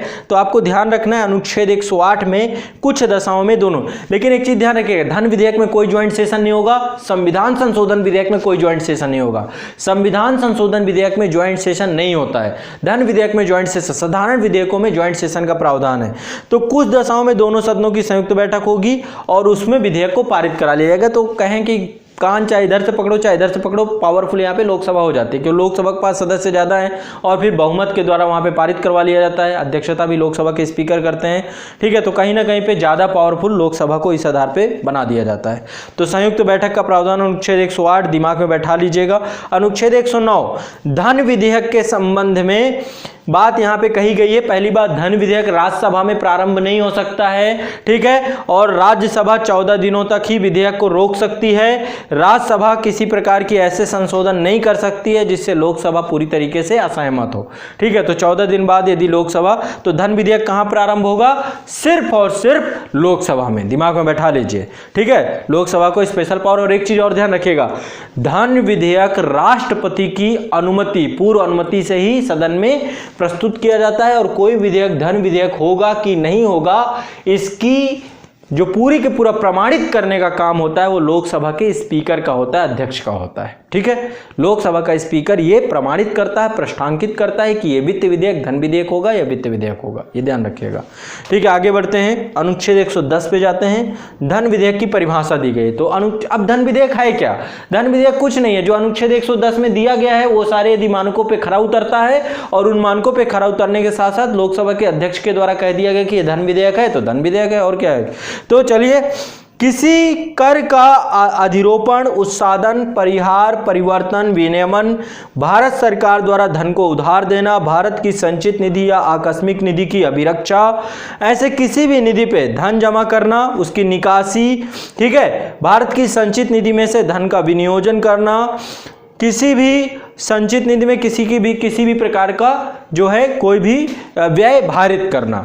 तो ऐसे बहुत सारे मानक हैं, आप अनुच्छेद 110 एक बार पढ़ लीजिएगा, वहाँ पे आर्टिकल दिए गए हैं, आपके पास ये वेयर एक्ट कम से कम होना चाहिए जिसमें सारी चीज़ें बताई गई हैं। तो अनुच्छेद 110 में ये कारण है, एक तरीके से धन विधेयक, जो पैसे रुपए से जुड़ा हुआ विधेयक हो। एक चीज़ ये समझ लीजिए दिमाग में, कर लगाना, हटाना, ठीक है, संचित निधि पर व्यय घोषित करना, व्यय हटाना, आकस्मिक निधि की रक्षा करना, ये सारे मुद्दे इसमें जुड़े होते हैं। धन विधेयक पे लोकसभा के अध्यक्ष के हस्ताक्षर सहित प्रमाण का पृष्ठांकन होना अनिवार्य है, ठीक है। तो ये आपका हो गया धन विधेयक की परिभाषा अनुच्छेद 110। याद रख लीजिएगा, बहुत पूछता है धन विधेयक। धन विधेयक क्या है? अनुच्छेद 110 है। अगला है अनुच्छेद 111, 111, ठीक है। 111 क्या है? राष्ट्रपति द्वारा विधेयकों पर अनुमति, ठीक है। तो राष्ट्रपति धन विधेयक और संविधान संशोधन विधेयक, संविधान संशोधन विधेयक पर भी वीटो पावर नहीं कर सकता है। देखो आमतौर पे 4 प्रकार के वीटो होते हैं, जिसमें भारत के राष्ट्रपति के पास 3 प्रकार के वीटो हैं। मैं अभी बताता हूं आपको इसको। राष्ट्रपति द्वारा विधेयकों पर अनुमति, जब भी कोई विधेयक या कोई भी बिल जो है संसद के दोनों सदनों से पारित होता है तो उसको अनिवार्य होता है कि राष्ट्रपति के साइन हो उस पर। तो राष्ट्रपति के पास जब साइन के लिए पहुंचता है तो संविधान में ये तय नहीं किया गया कि राष्ट्रपति को कितने समय के बाद उसको साइन करके देना है, तो राष्ट्रपति इसका बेनिफिट उठा लेते हैं और इसी से राष्ट्रपति को वीटो पावर मिल जाता है। 3 प्रकार का वीटो पावर है राष्ट्रपति के पास भारत में। पहला है पॉकेट वीटो या जेवी वीटो, दूसरा है निलंबनकारी वीटो और तीसरा है विशेषित वीटो, स्पेशल वीटो, चौथा है एब्सोल्यूट वीटो। तो विशेषित वीटो भारत के राष्ट्रपति के पास नहीं, अमेरिका के राष्ट्रपति के पास है, ठीक है। तो अमेरिका के राष्ट्रपति के पास स्पेशल वीटो अभी बताऊंगा वो क्या है। पहली बात है पॉकेट वीटो, जेवी वीटो। चूंकि ये बताया ही नहीं गया कि राष्ट्रपति के पास जब कोई विधेयक जाएगा उसको साइन कितनी अवधि में करना है, तो राष्ट्रपति बिल को चुपचाप, यदि ऐसा लगता है कि कोई बिल बहुत ज़्यादा डिस्प्यूट है, उस पर बड़ा वो है, तो अपने पास उन्होंने चुपचाप रख लेते हैं, ठीक है। राष्ट्रपति कार्यालय पे रखा रहता है और राष्ट्रपति ये नहीं कहते कि हम आपको इस पे हम साइन करेंगे नहीं करेंगे, कुछ बात ही नहीं करते, चर्चा ही नहीं करते। तो इसको आसान भाषा में आप कर सकते हैं जेवी वीटो या पॉकेट वीटो, है ना, अपने जेब में रख लिया, पॉकेट वीटो, ऐसे आमतौर पे आप समझ सकते हैं। तो जेवी वीटो क्या है? राष्ट्रपति के द्वारा उस पर कोई कार्रवाई न की जानी। दूसरा प्रकार है आपका निलंबनकारी वीटो। दरअसल राष्ट्रपति को एक स्पेशल पावर दी गई है कि राष्ट्रपति कोई भी विधेयक को यदि संसद के द्वारा पारित किया गया तो राष्ट्रपति पुनः वापस कर सकता है एक बार, लेकिन पुनः यदि उसी रूप में संसद ने पारित करके फिर से भेज दिया तो राष्ट्रपति को क्या करना पड़ेगा? उसको फिर से अनुमति देना अनिवार्य हो जाता है, राष्ट्रपति बाध्य हो जाता है। तो इसको कहते हैं निलंबनकारी वीटो, यानी कुछ समय का डिले करवा देता है राष्ट्रपति, है ना। तो कह सकते हैं कि जो निलंबनकारी वीटो है उसको संसद साधारण बहुमत के द्वारा खत्म कर देती है, फिर से पारित करके भेज दिया, फिर राष्ट्रपति अनिवार्य बाध्यता होती, तो ये होता है निलंबनकारी वीटो। वीटो का मतलब उसे रोक देना, ठीक है, निषेध कर देना, निषेधाधिकार। इसके बाद होता है एक होता है आपका एब्सोल्यूट वीटो। भारत के राष्ट्रपति एब्सोल्यूट वीटो का भी अधिकार रखते हैं, कुछ मामलों में एब्सोल्यूट वीटो का प्रयोग कर सकते हैं। एब्सोल्यूट वीटो का मतलब पूरी तरीके से मना कर देना कि हम ये जो है इस पे अब किसी प्रकार से अनुमति नहीं देंगे, और या पूरी तरीके से नकार देना। अब होता क्या है, कई बार जो है काम चलाऊ सरकार बनती है, कई बार चुनाव होते हैं, चुनाव के दौरान जो है पूरी की पूरी सरकार काम चलाऊ सरकार में तब्दील हो जाती है। और जब कोई सरकार काम चलाऊ सरकार बन जाती है तो उसके द्वारा बड़े निर्णय नहीं लिए जा सकते। तो यदि कोई सरकार के द्वारा बड़े निर्णय लिए गए और चुनाव उस समय आचार संहिता लगी हुई, तो ऐसी स्थिति में राष्ट्रपति अपनी विवेकाधीन शक्तियों का प्रयोग करता है और उस कार्य पे जो चुनाव को प्रभावित कर सकते हैं तो राष्ट्रपति उस पर क्या कर सकता है? विशेष स्पेशल वीटो, उस पर अत्यंतिक वीटो, एब्सोल्यूट वीटो का प्रयोग कर सकता है, ठीक है।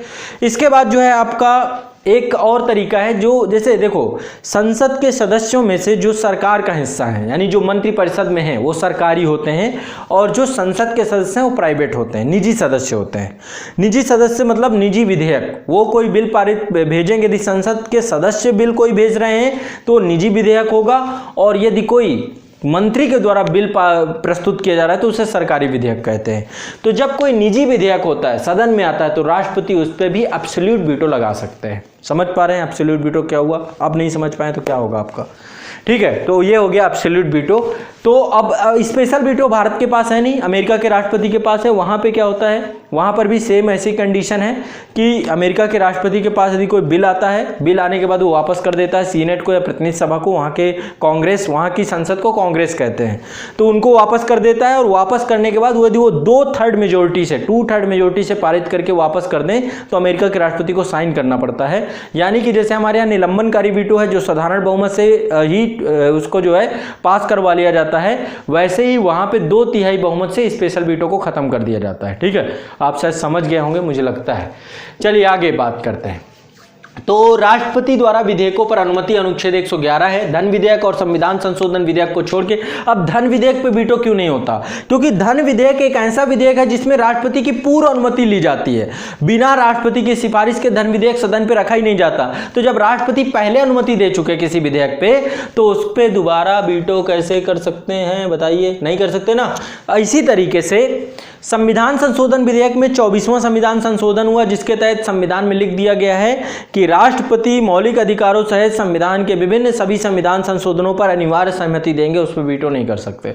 तो 24वां संविधान संशोधन से राइट खत्म हो गया।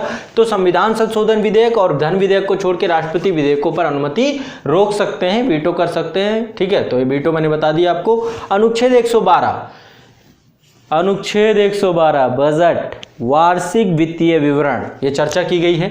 तो राष्ट्रपति प्रत्येक वित्तीय वर्ष के संबंध में संसद के दोनों सदनों के समक्ष भारत सरकार की उस वर्ष के लिए प्राकृत प्राप्तियों और व्यय का विवरण रखवाएगा, जिसको हम वार्षिक वित्तीय विवरण कहेंगे। तो आय व्यय का लेखा जोखा बजट है ना। आगे करते हैं अनुच्छेद 113। तो अनुच्छेद 112 बजट से जुड़ा हुआ है, दिमाग में बैठा लेना। अनुच्छेद 113 वित्तीय वर्ष की जहां पे बात कर रहा हूं, वित्तीय वर्ष मतलब कब से, 1 अप्रैल से लेकर 31 मार्च, ये हमारा जो है फाइनेंशियल ईयर होता है। ठीक है, और 1 फरवरी को अब बजट प्रस्तुत किया जाता है, 1 फरवरी को। अगली बात करते हैं अनुच्छेद 113 संसद में प्राक्कलनों के संबंध में प्रक्रिया। भारत की संचित निधि पर भारित व्यय संसद में मतदान के लिए नहीं रखे जाएंगे। पहली चीज, जितने व्यय जैसे राष्ट्रपति का वेतन, उपराष्ट्रपति का वेतन, लोकसभा के अध्यक्ष और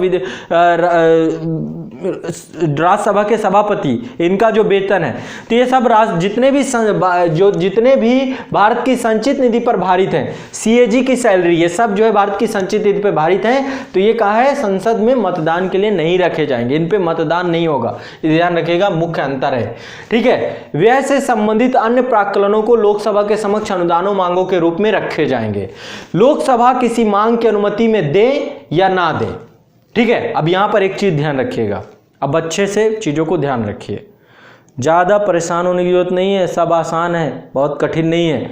अनुच्छेद 113 कहता है संसद में प्राक्कलनों के संबंध में क्या प्रक्रिया होगी। तो पहली बात, प्राक्कलनों में संचित निधि में जो भी प्राक्कलन होंगे वो लोकसभा में अनुदानों की मांग के रूप में नहीं रखे जाएंगे। दूसरा, लोकसभा किसी की अनुमति दे सकती है, नहीं दे सकती है, रकम को कम कर सकती है, यानी कटौती प्रस्ताव। जैसे कि क्या होता है, बजट में बहुत सारे खर्चे लिखे होते हैं।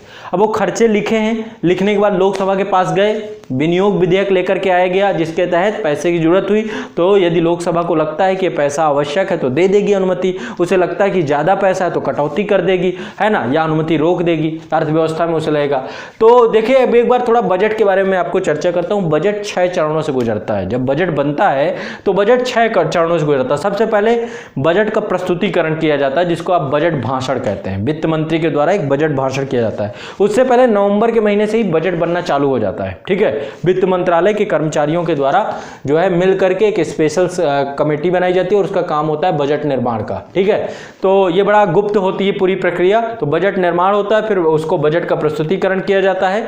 इसके बाद जब बजट का प्रस्तुतिकरण हो जाता है तो उसकी प्रतियां सदन में सबको दे दी जाती हैं और उस पर आम बहस चालू हो जाती है बजट पे। ठीक है, आम बहस के बाद कई जो है मामले ऐसे होते हैं कि विभागीय समितियों को दे दिए जाते हैं। ठीक है, तो अगला काम होता है संसदीय समितियों के पास जांच के लिए बजट के वो पक्ष पहुंचा दिए जाते हैं।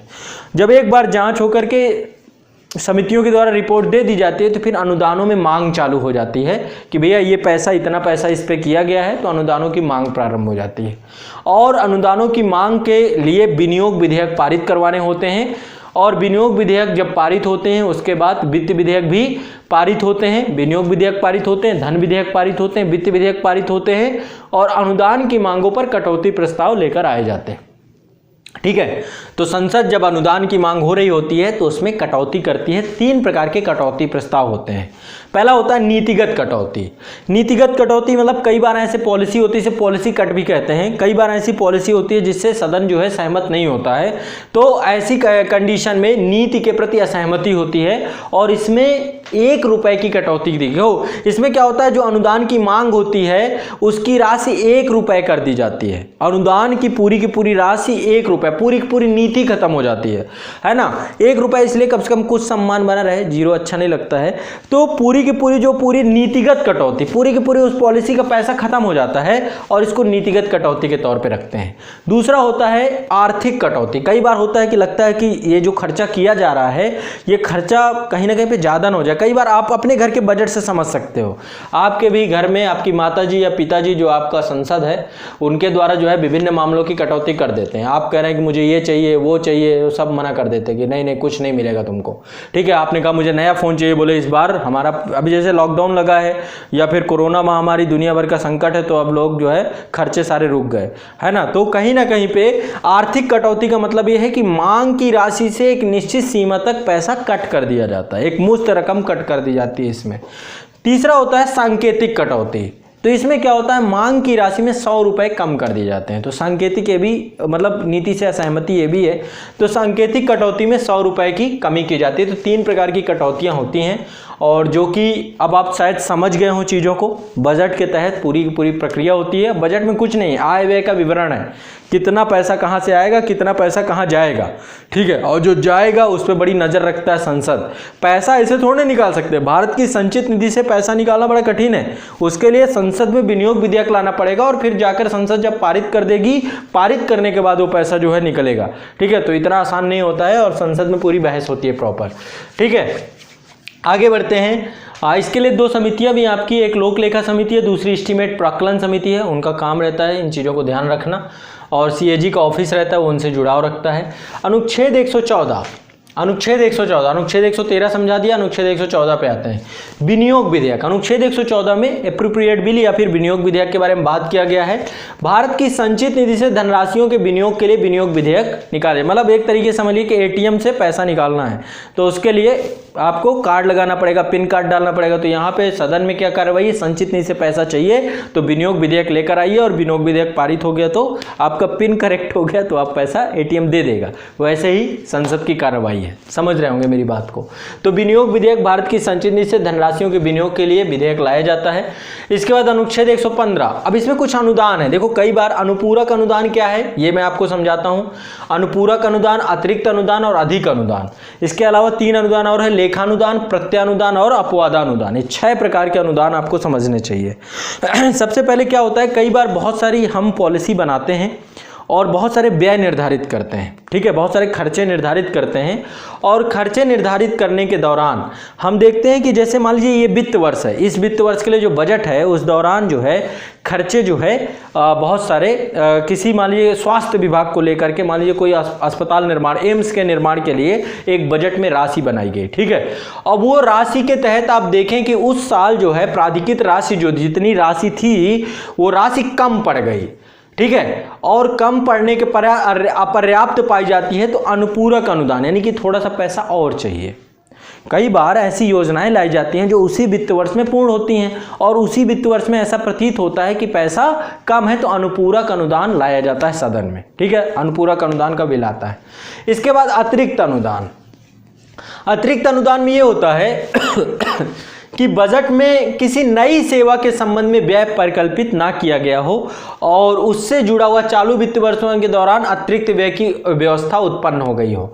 तो कई बार ऐसा होता है कि अतिरिक्त अनुदान में जब उस वर्ष हेतु जो बजट है उसमें किसी नई सेवा के संबंध में व्यय परिकल्पित ना किया गया हो, लेकिन जब काम प्रारंभ हुआ तो बहुत सारी नई ज़रूरतें उसमें आ गई और नई ज़रूरतों के आधार पर हम क्या करेंगे, अतिरिक्त अनुदान लेकर के आएंगे और अतिरिक्त अनुदान के दौरान जो है पैसे की, ठीक है, पैसा मिलेगा।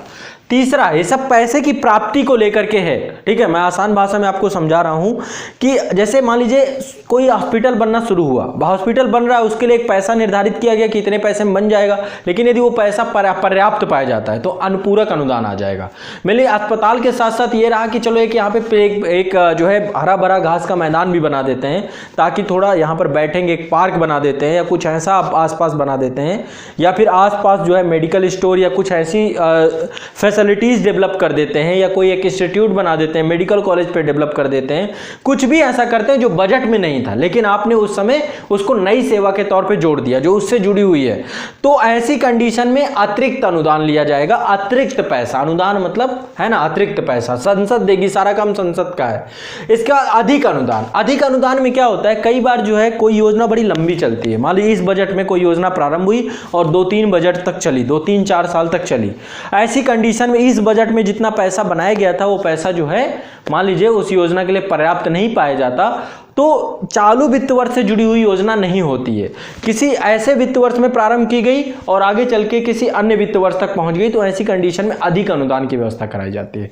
मान लो अस्पताल का निर्माण कार्य इस वित्त वर्ष में चालू किया गया, ठीक है, और इस वित्त वर्ष में पैसा कम पड़ गया, अब वो चलते चलते 2-3-4 साल 5 साल योजना चली गई।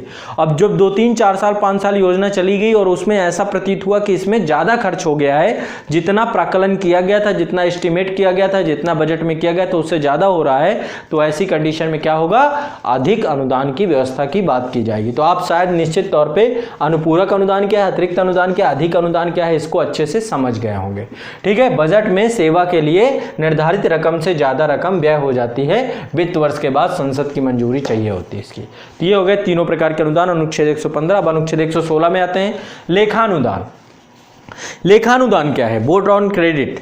आमतौर पे क्या होता है, कई बार संसद में जब बजट पेश होता है और बजट पेश होने के बाद बजट में बहस इतनी लंबी चल जाती है कि बजट पास होते होते वित्त वर्ष प्रारंभ हो जाता है। मान लीजिए कि बजट अब आपका हमेशा 1 अप्रैल से 31 मार्च के लिए होता है। अब 1 फरवरी को बजट, अब पहले तो जो है फरवरी के अंतिम जो अंतिम तारीख होती थी उसमें 29 या 28 फरवरी को पहले प्रस्तुत किया जाता था। अब इसको 1 फरवरी कर दिया गया है ताकि समय से पारित हो जाए।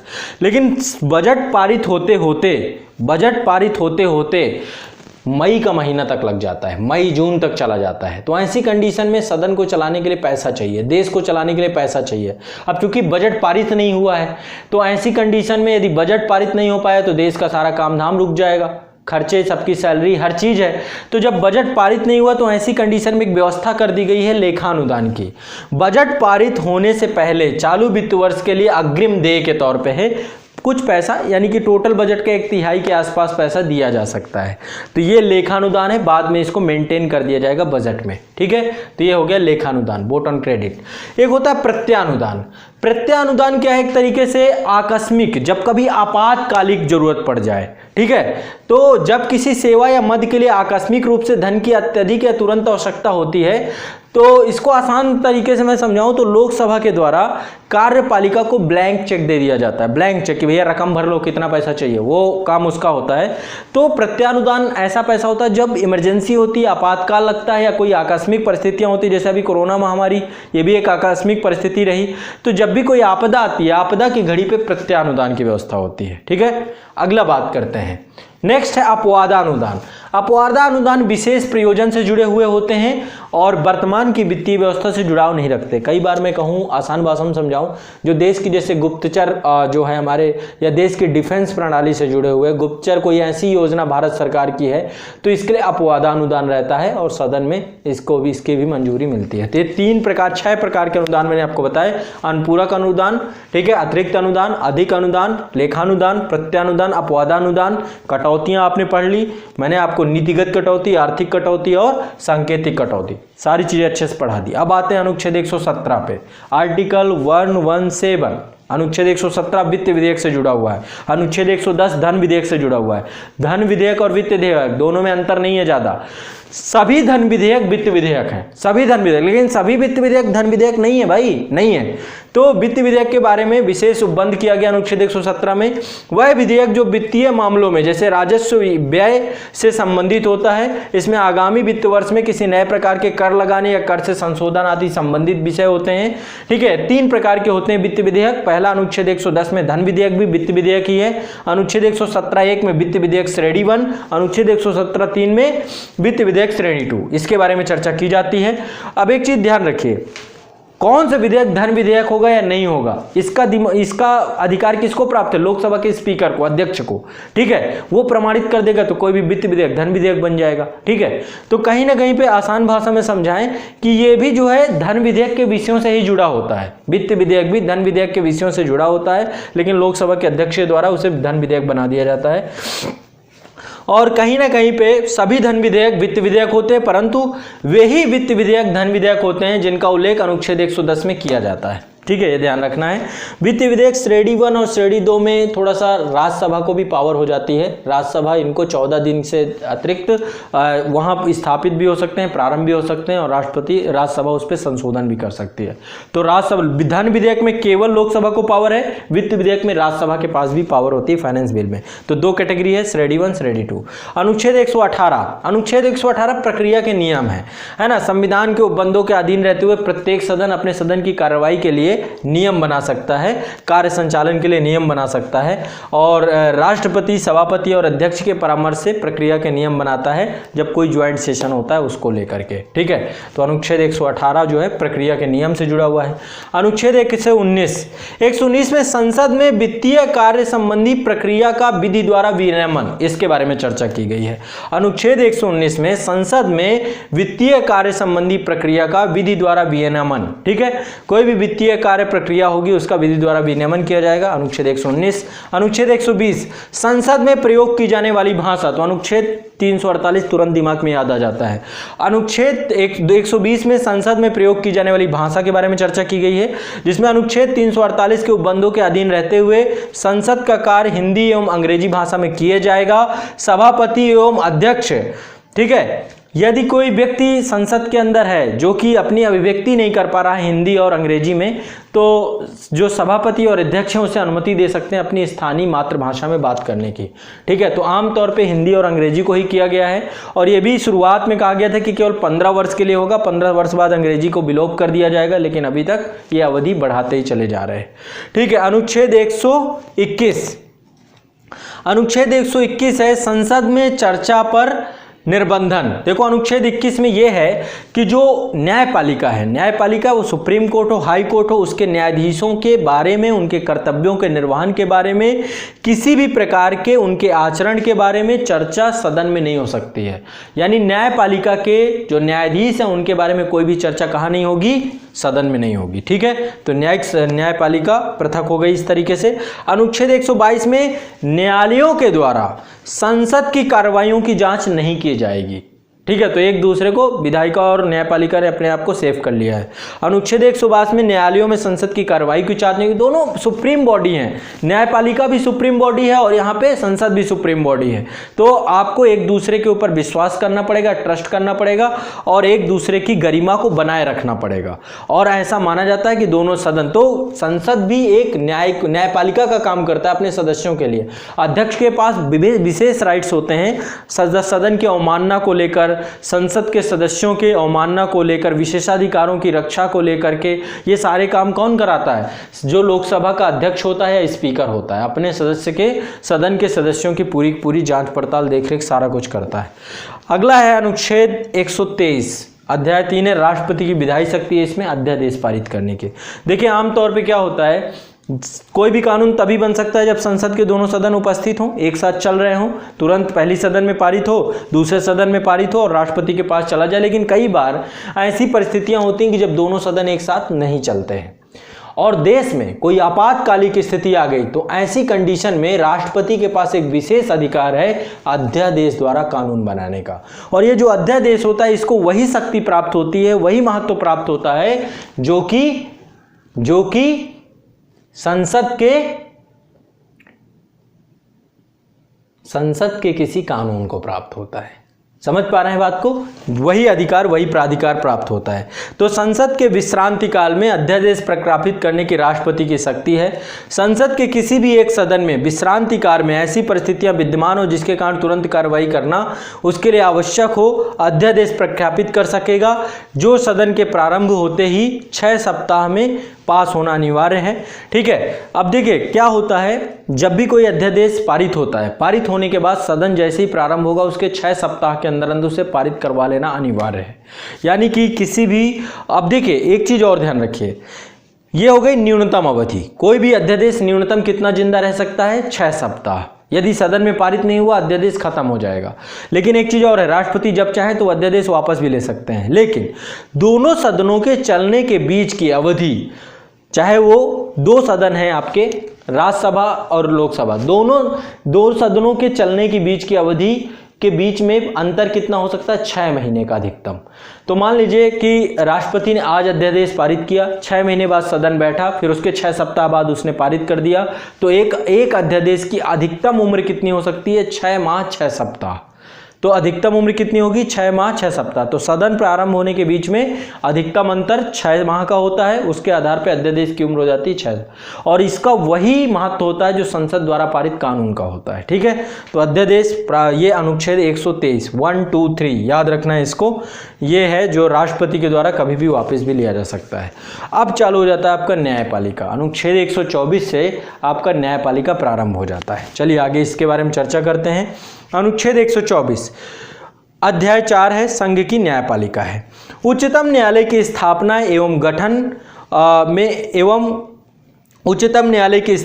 गठन में भारत का एक उच्चतम न्यायालय होगा। सबसे पहली बात तो भारत का एक उच्चतम न्यायालय होगा। अनुच्छेद 124 में कहा गया है कि उच्चतम न्यायालय की स्थापना की जाएगी और उसका गठन किया जाएगा। तो भारत का एक उच्चतम न्यायालय होगा जो भारत के मुख्य न्यायमूर्ति और संसद द्वारा विधि द्वारा न्यायाधीशों की संख्या से मिलकर बनेगा। ठीक है, नियुक्ति कौन करेगा इसका? राष्ट्रपति द्वारा कोलेजियम के परामर्श से किया जाएगा। ठीक, अब देखो पहले क्या था, जो है आमतौर पे न्यायाधीशों की नियुक्ति का अधिकार दिया गया है राष्ट्रपति महोदय को। ठीक है, न्यायाधीशों की नियुक्ति का अधिकार किसको दिया गया है? राष्ट्रपति को। इसके लिए अभी एक संविधान संशोधन भी किया गया था, 99वां संविधान संशोधन 99 कॉन्स्टिट्यूशनल अमेंडमेंट, जिसके तहत जो है इस संविधान संशोधन के माध्यम से एक राष्ट्रीय न्यायिक नियुक्ति आयोग भी बनाया गया था, जिसको सुप्रीम कोर्ट के द्वारा इलीगल करार दे दिया गया, क्योंकि उसमें जो न्यायिक नियुक्ति आयोग था उसके जो 6 सदस्य थे उसमें से कानून मंत्री और 2 विधिवेत्ता जो थे, तो कहीं ना कहीं पे न्यायपालिका ने इसे अस्वीकार कर दिया और ये पूरी तरीके से खत्म हो गया, समाप्त हो गया। कोलेजियम प्रणाली फिर से प्रारंभ हो गई। तो कोलेजियम एक बनता है, ठीक है, वो मुख्य न्यायाधीश और जो वरिष्ठ न्यायाधीश होते हैं, 4 वरिष्ठ न्यायाधीश 5 लोगों से मिलकर एक कोलेजियम बनता है। उस कोलेजियम के द्वारा जो न्यायाधीशों की नियुक्ति को लेकर पूरा जो है मानक तैयार किए जाते हैं और राष्ट्रपति को एक लिस्ट दी जाती है और उन्हीं में न्यायाधीशों में से राष्ट्रपति को चुनाव करना होता है। व्यवहारिक पक्ष तो यही है। तो अनुच्छेद 124 उच्चतम न्यायालय की स्थापना उसके गठन की बात करता है। तो भारत का एक उच्चतम न्यायालय होगा जो भारत के मुख्य न्यायमूर्ति और संसद द्वारा विधि द्वारा न्यायाधीशों की संख्या से मिलकर बनेगा। अभी शायद न्यायाधीशों की संख्या बढ़ाई भी गई है, टोटल संख्या शायद 34 हो गई, 34 हो गई है। ठीक है, सुप्रीम कोर्ट में शुरुआत में 7 थी, ठीक है, अब जो है बढ़ करके लगभग 34 हो गई है। नियुक्ति राष्ट्रपति द्वारा कोलेजियम के परामर्श से किया जाएगा। अधिकतम आयु कितनी है? 65 वर्ष है। अधिकतम आयु उच्चतम न्यायालय के न्यायाधीश की 65 वर्ष है। अर्हता क्या है? उच्च न्यायालय या ऐसे 2 या 2 से अधिक न्यायालयों का लगातार कम से कम 5 वर्ष तक न्यायाधीश रहना, ये इसकी अर्हता है। ठीक है, आगे चलते हैं। कम से कम 10 वर्ष तक अधिवक्ता होना चाहिए। ठीक है, कम से कम, देखिए पहले एक बार फिर से समझिए अर्हता क्या है। उच्च न्यायालयों में या ऐसे 2 या 2 से अधिक न्यायालयों का लगातार कम से कम 5 वर्ष तक न्यायाधीश हो, एक योग्यता ये हो सकती है। दूसरी हो सकती है कम से कम 10 वर्ष तक अधिवक्ता हो सकता है, या राष्ट्रपति की राय में पारंगत विधिवेत्ता हो सकता है। ठीक है, तो ये जो है प्रमुख राय हैं। अब इसमें भारत का नागरिक होगा। ठीक है, हटाने के लिए प्रक्रिया का आधार क्या है? हटाने के लिए प्रक्रिया है, देखो इसके लिए महाभियोग शब्द प्रयोग किया जाता है जो कि सही नहीं। महाभियोग आमतौर पे मीडिया के जो लोग हैं महाभियोग शब्द प्रयोग करते हैं, गलत है। महाभियोग सिर्फ भारत में भारत के राष्ट्रपति के लिए इम्पीचमेंट शब्द प्रयोग किया जाता है। यहाँ पे पदच्युति शब्द प्रयोग किया जाता है, यहाँ पे पदच्युति शब्द प्रयोग किया जाता है। और इसमें क्या है, पहली बात, दो आधार हैं जिनके आधार पर न्यायाधीशों को हटाया जा सकता है। पहला है साबित कदाचार और दूसरा असमर्थता। ये दो आधारों पर न्यायाधीशों को हम हटा सकते हैं, ठीक है। राष्ट्रपति को हटाने का आधार क्या है, संविधान का उल्लंघन। यहाँ पे क्या है, साबित कदाचार या असमर्थता।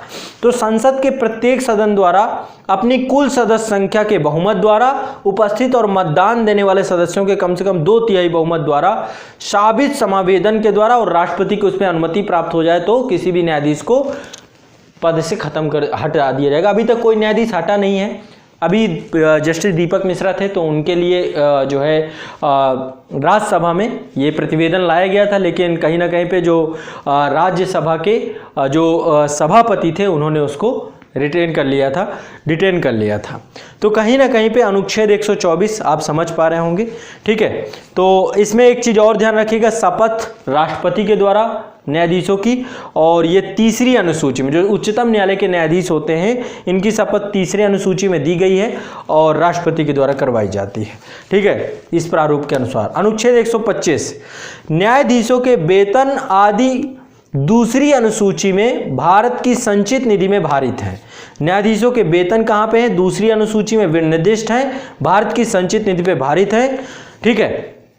अगला, संसद द्वारा नियुक्ति के पश्चात अलाभकारी परिवर्तन नहीं किया जा सकता है।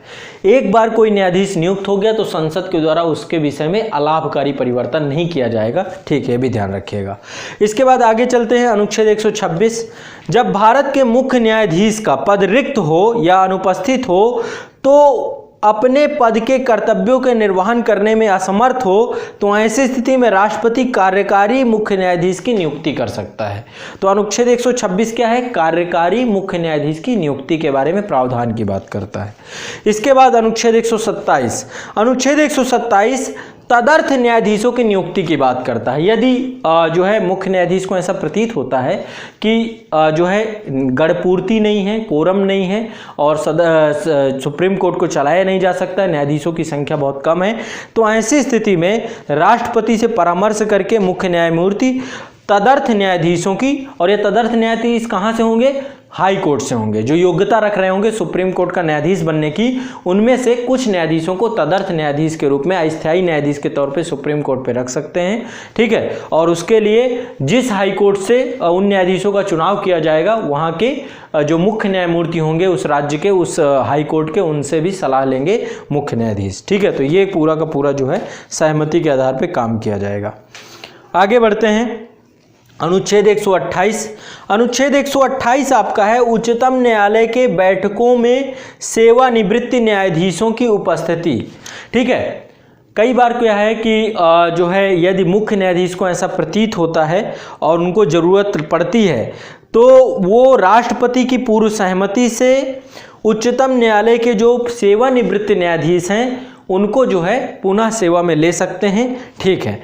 अनुच्छेद 128 क्या है, सेवानिवृत्त। अनुच्छेद 127 क्या है, तदर्थ न्यायाधीश। अनुच्छेद 126 क्या है, कार्यकारी मुख्य न्यायाधीश, ठीक है। तो ये तीनों अलग अलग हैं, तीनों को आपको याद रखना चाहिए। अनुच्छेद 129 उच्चतम न्यायालय का अभिलेख न्यायालय होना।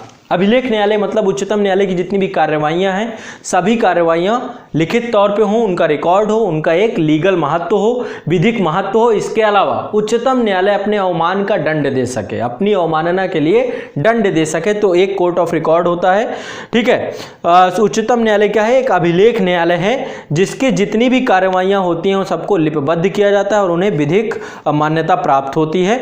और अन्य जो जितनी भी कार्रवाइयाँ होती हैं अन्य उनमें उनको आप जो है रख सकते हैं, उनका वही महत्व होता है, विधिक महत्व होता है, ठीक है, विधिक मान्यता प्राप्त होती है अन्य कार्रवाइयों में। अनुच्छेद 130 उच्चतम न्यायालय का स्थान कहाँ पे है। उच्चतम न्यायालय कहाँ अवस्थित है, नई दिल्ली में।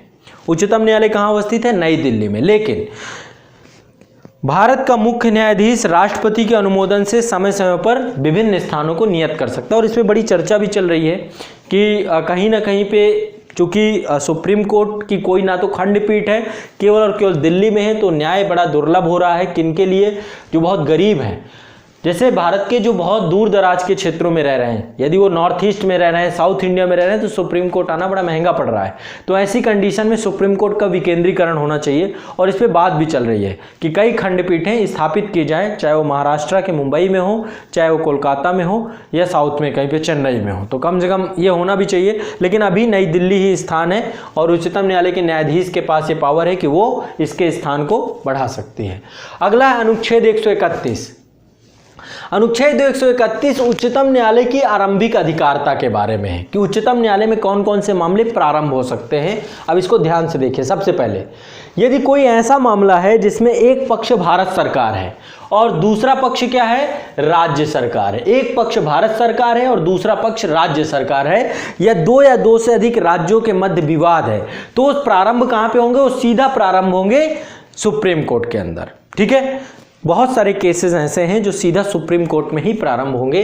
तो पहली प्रारंभिक अधिकारिता में आपका क्या है, भारत सरकार एक पक्ष हो और दूसरा है अन्य राज्य हो, या एक और भारत सरकार या अन्य एक से ज्यादा राज्य। तो ये आप ध्यान रखिएगा, दो राज्यों के बीच का विवाद हो, कुछ भी हो, तो सुप्रीम कोर्ट में प्रारंभ होंगे, प्रारंभिक अधिकारिता है। दूसरा अनुच्छेद 132। अनुच्छेद 132 कह रहा है कुछ मामलों में उच्च न्यायालयों के अपीलों में उच्चतम न्यायालय की अपीलीय अधिकारिता। तो उच्च न्यायालयों के मामलों को अपील कर सकते हैं, कहां पर, उच्चतम न्यायालय में। कैसे, इसके लिए कुछ प्रक्रियाएं हैं, ध्यान रखते हैं। किसी उच्च न्यायालय की सिविल डांडिक या अन्य कार्रवाइयों में दिए गए किसी निर्णय, डिक्री या अंतिम आदेश की अपील को उच्चतम न्यायालय में होगी। ठीक है, अब इसके लिए क्या है, एक आर्टिकल है 134A 134A 134A क्या है, सुप्रीम कोर्ट जो उच्च न्यायालय है, उच्च न्यायालयों के द्वारा प्रमाणित कर दिया जाता है कि ये मामला सुप्रीम कोर्ट जाएगा या नहीं जाएगा, अपील होगी कि नहीं होगी, एक प्रमाण पत्र, एक सर्टिफिकेट लेना होता है। तो अब एक बार अनुच्छेद 133 देखते हैं। उच्च न्यायालयों से सिविल विषयों से संबंधित अपीलों का उच्चतम न्यायालय में अपीली अधिकारिता मिलेगी यदि अनुच्छेद 134A के तहत जो हाई कोर्ट है, उच्च न्यायालय है, जहां से वो मामला अपील होकर के आ रहा है, उनके द्वारा उसको प्रमाणित कर दिया जाता है। यह ध्यान रखना है। इसके बाद अनुच्छेद 134 में डांडिक विषयों में उच्चतम न्यायालय की अपीली अधिकारिता है और इसके तहत दोष मुक्ति के आदेश को पलट दिया जाता है। ठीक है, क्या किया जाता है, दोष मुक्ति के आदेश को पलट दिया जाता है, उसको मृत्युदंड या मृत्युदंड दे दिया जाता है, या कोई ऐसा आदेश दे दिया जाता है जो कि अधीनस्थ न्यायालय से हाई कोर्ट के द्वारा किसी मामले को अपने पास बुला लिया जाता है। अब एक चीज ध्यान रखिए फिर से, यदि कोई डांडिक मामला है, डांडिक मामला के लिए कई आधार है। एक आधार है कि दोष मुक्ति का आदेश पलट दिया गया हो, अधीनस्थ न्यायालय में दोष मुक्त कर दिया गया हो और हाई कोर्ट में उसको कोई दंड दे दिया गया हो, मृत्युदंड दे दिया गया हो, तो सुप्रीम कोर्ट में उसकी अपील जरूर होगी। ठीक है, इसके अलावा यह है कि अधीनस्थ न्यायालय से किसी मामले को हाई कोर्ट ने अपने पास मंगा लिया हो तो उस मामले की भी सुप्रीम कोर्ट में अपील होगी।